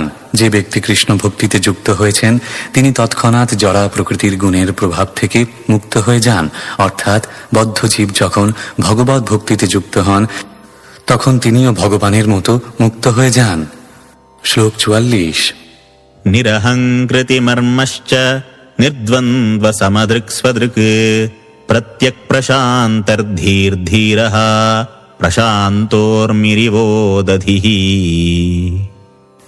অনুবাদ: এইভাবে তিনি ক্রমশ অন্ধকার থেকে মুক্ত হয়েছিলেন এবং মমতাশূন্য হয়েছিলেন। অবিচলিত সকলের প্রতি সমদর্শী এবং দ্বৈত ভাব রহিত হয়ে তিনি যথাযথভাবে আত্মদর্শন করেছিলেন। তার মন অন্তর্মুখী হয়েছিল এবং তিনি তরঙ্গের দ্বারা অবিচলিত সমুদ্রের মতো প্রশান্ত হয়েছিলেন। তাৎপর্য: কারো মন যখন পূর্ণরূপে কৃষ্ণ ভাবনাময় হয় এবং তিনি যখন পূর্ণরূপে ভগবানের প্রেমময় সেবায় যুক্ত হন তখন তিনি তরঙ্গের দ্বারা অবিচলিত সমুদ্রের মতো হয়ে যান। ভগবদ গীতায়ও ভগবান এই দৃষ্টান্তটি দিয়েছেন। মানুষকে সমুদ্রের মতো হওয়া উচিত। সমুদ্র শত সহস্র নদীতে পূর্ণ এবং তার কোটি কোটি মন জল বাষ্পীভূত হয়ে মেঘে পরিণত হয়, তবুও সমুদ্র অবিচলিত থাকে। প্রকৃতির নিয়ম তার ক্ষেত্রেও কাজ করে চলে। কিন্তু কেউ যদি পরমেশ্বর ভগবানের শ্রীপাদ পদ্মে ভক্তিতে স্থির থাকেন তাহলে তিনি বিচলিত হন না, কেননা তিনি অন্তর্মুখী। তিনি বাইরে জড়া প্রকৃতিকে দর্শন করেন না, কিন্তু তিনি তাঁর অস্তিত্বের চিন্ময় প্রকৃতিকে দর্শন করেন। সংযত চিত্তে তিনি কেবল ভগবানের সেবায় যুক্ত থাকেন। তার ফলে তিনি জড়ের মাধ্যমে তার পরিচয় খোঁজার অহংকার থেকে মুক্ত হয়ে এবং জড় বিষয়ের উপর আধিপত্য করার মমতাশূন্য হয়ে তার প্রকৃত স্বরূপকে উপলব্ধি করতে পারেন। এই প্রকার পরম ভক্ত কখনো অন্যদের দ্বারা বিচলিত হন না, কেননা তিনি সর্বদাই চিন্ময় উপলব্ধির পরিপ্রেক্ষিতে সকলকে দর্শন করেন। তিনি নিজেকে এবং অন্যদের সঠিক দৃষ্টিকোণ থেকে দর্শন করেন। শ্লোক 45। वासुदेवे भगवति सर्वज्ञे प्रत्यगात्मनि परेण भक्तिभावेन लब्धात्मा मुक्तबन्धनः। অনুবাদ: এইভাবে তিনি বদ্ধ জীবন থেকে মুক্ত হয়ে সর্বান্তর্যামী সর্বজ্ঞ পরমেশ্বর ভগবান বাসুদেবের দিব্য প্রেমময় সেবায় যুক্ত হয়েছিলেন। তাৎপর্য: কেউ যখন ভগবানের প্রেমময় সেবায় যুক্ত হন তখন তিনি বুঝতে পারেন যে জীবাত্মা রূপে তাঁর স্বরূপে তিনি পরমেশ্বর ভগবান বাসুদেবের নিত্য দাস। আত্ম উপলব্ধির অর্থ এই নয় যে যেহেতু পরমাত্মা এবং জীবাত্মা উভয়ই আত্মা, তাই তাঁরা সর্বতোভাবে সমান।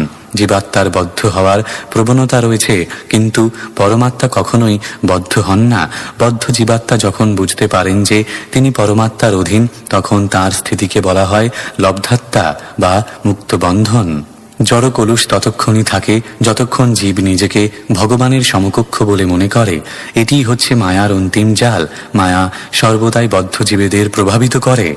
বহু ধ্যান এবং জল্পনা কল্পনার পরেও কেউ যদি নিজেকে পরমেশ্বর ভগবানের সঙ্গে এক বলে মনে করে, তাহলে বুঝতে হবে যে সে মায়ার অন্তিম জালে আটকে রয়েছে। পরেণ শব্দটি অত্যন্ত তাৎপর্যপূর্ণ। পর মানে চিন্ময়। জড় কলুষের স্পর্শরহিত পূর্ণ চেতনায় নিজেকে ভগবানের নিত্য দাস বলে উপলব্ধি করাকে বলা হয় পরাভক্তি। কেউ যদি জড়ের সঙ্গে সম্পর্কিত থেকে কোন রকম জড় লাভের জন্য ভগবত ভক্তির অনুশীলন করেন, তাহলে তাকে বলা হয় বৃদ্ধা ভক্তি বা কলুষিত ভক্তি। পরাভক্তি সম্পাদনের ফলে প্রকৃতপক্ষে মুক্ত হওয়া যায়। এখানে আরেকটি শব্দ সর্বজ্ঞে উল্লেখ করা হয়েছে। সকলের হৃদয় বিরাজমান পরমাত্মা হচ্ছেন সর্বজ্ঞ। তিনি জানেন দেহের পরিবর্তনের ফলে আমি আমার অতীতের কার্যকলাপের কথা ভুলে যেতে পারি, কিন্তু পরমাত্মা রূপে পরমেশ্বর ভগবান যেহেতু আমার মধ্যে বিরাজ করছেন, তাই তিনি সবকিছু জানেন। তিনি আমার পূর্বকৃত কর্ম অনুসারে আমাকে ফল প্রদান করেন। আমি ভুলে যেতে পারি, কিন্তু তিনি আমার পূর্ব জীবনের সৎকর্ম অথবা অসৎকর্ম অনুসারে সুখ এবং দুঃখ প্রদান করেন। মানুষের কখনো মনে করা উচিত নয় যে যেহেতু সে তার পূর্ব জীবনের কার্যকলাপের কথা ভুলে গেছে, তাই তার ফল থেকে সে মুক্ত। কর্মফল ভোগ করতেই হবে এবং সেই ফল কিরকম হবে তা বিচার করবেন সাক্ষী স্বরূপ পরমাত্মা। শ্লোক 46। आत्मानं सर्वभूतेषु भगवन्तमवस्थितम् अपश्यत् सर्वभूतानि भगवत्यपि चात्मनि। অনুবাদ: তিনি দেখলেন যে পরমেশ্বর ভগবান সকলেরই হৃদয়ে অবস্থিত এবং সকলেই তার মধ্যে অবস্থিত, কেননা তিনি হচ্ছেন সকলের পরমাত্মা। তাৎপর্য: সকলেই পরমেশ্বর ভগবানে অবস্থিত বলতে এই বোঝায় না যে সকলেই ভগবান। ভগবদ গীতাতেও এই কথা বিশ্লেষণ করা হয়েছে যে সবকিছুই পরমেশ্বর ভগবানকে আশ্রয় করে বিরাজমান, কিন্তু তার অর্থ এই নয় যে সবকিছুই ভগবান। এই রহস্য অত্যন্ত উন্নত ভক্তেরাই কেবল বুঝতে পারেন। 3 প্রকার ভক্ত রয়েছেন: কনিষ্ঠ ভক্ত, মধ্যম ভক্ত এবং উত্তম ভক্ত। কনিষ্ঠ ভক্ত ভগবত ভক্তি বিজ্ঞানের কলা কৌশল না বুঝে কেবল মন্দিরে ভগবানের বিগ্রহ পূজা করে। মধ্যম ভক্ত বুঝতে পারেন ভগবানকে, ভগবানের ভক্তকে, অতত্ত্বজ্ঞ সরল ব্যক্তিকে এবং ভগবত বিদ্বেষীকে, এবং তিনি তাদের সঙ্গে ভিন্ন ভিন্নভাবে আচরণ করেন। কিন্তু যিনি দেখেন যে পরমাত্মা রূপে ভগবান সকলের হৃদয়ে অবস্থিত এবং সবকিছুই পরমেশ্বর ভগবানের চিন্ময় শক্তির উপর নির্ভরশীল অথবা অবস্থিত, তিনিই হচ্ছেন উত্তম ভক্ত। শ্লোক 47।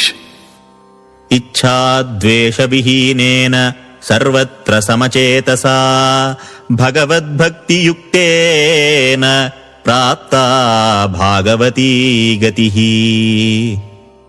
অনুবাদ: নিষ্কলুষ ভগবত ভক্তি সম্পাদন করার ফলে সমস্ত দ্বেষ এবং ইচ্ছা থেকে মুক্ত হয়ে সকলের প্রতি সমদর্শী হয়ে কর্দম মুনি ভাগবতী গতি প্রাপ্ত হয়েছিলেন। তাৎপর্য: ভগবদ গীতায় যে কথা বলা হয়েছে, কেবলমাত্র ভগবত ভক্তির দ্বারাই পরমেশ্বর ভগবানের চিন্ময় প্রকৃতি জানা যায় এবং তার দিব্যভাব পূর্ণরূপে জানার পরই কেবল তার ধামে প্রবেশ করা যায়। ভগবানের রাজ্যে প্রবেশ করার প্রক্রিয়া হচ্ছে ত্রিপাদভূতি গতি অথবা ভগবানের পরম ধামে ফিরে যাওয়ার পন্থা, যার মাধ্যমে জীবনের চরম লক্ষ্য প্রাপ্ত হওয়া যায়। কর্দম মুনি তার পূর্ণ ভক্তি জ্ঞান এবং সেবার দ্বারা জীবনের চরম লক্ষ্য প্রাপ্ত হয়েছিলেন, যাকে বলা হয় ভগবতী গতি। ইতি শ্রীমদ্ ভাগবতের ৩য় স্কন্ধে কর্দম মুনির বৈরাগ্য নামক ৪৪ অধ্যায়ের ভক্তি বেদান্ত তাৎপর্য।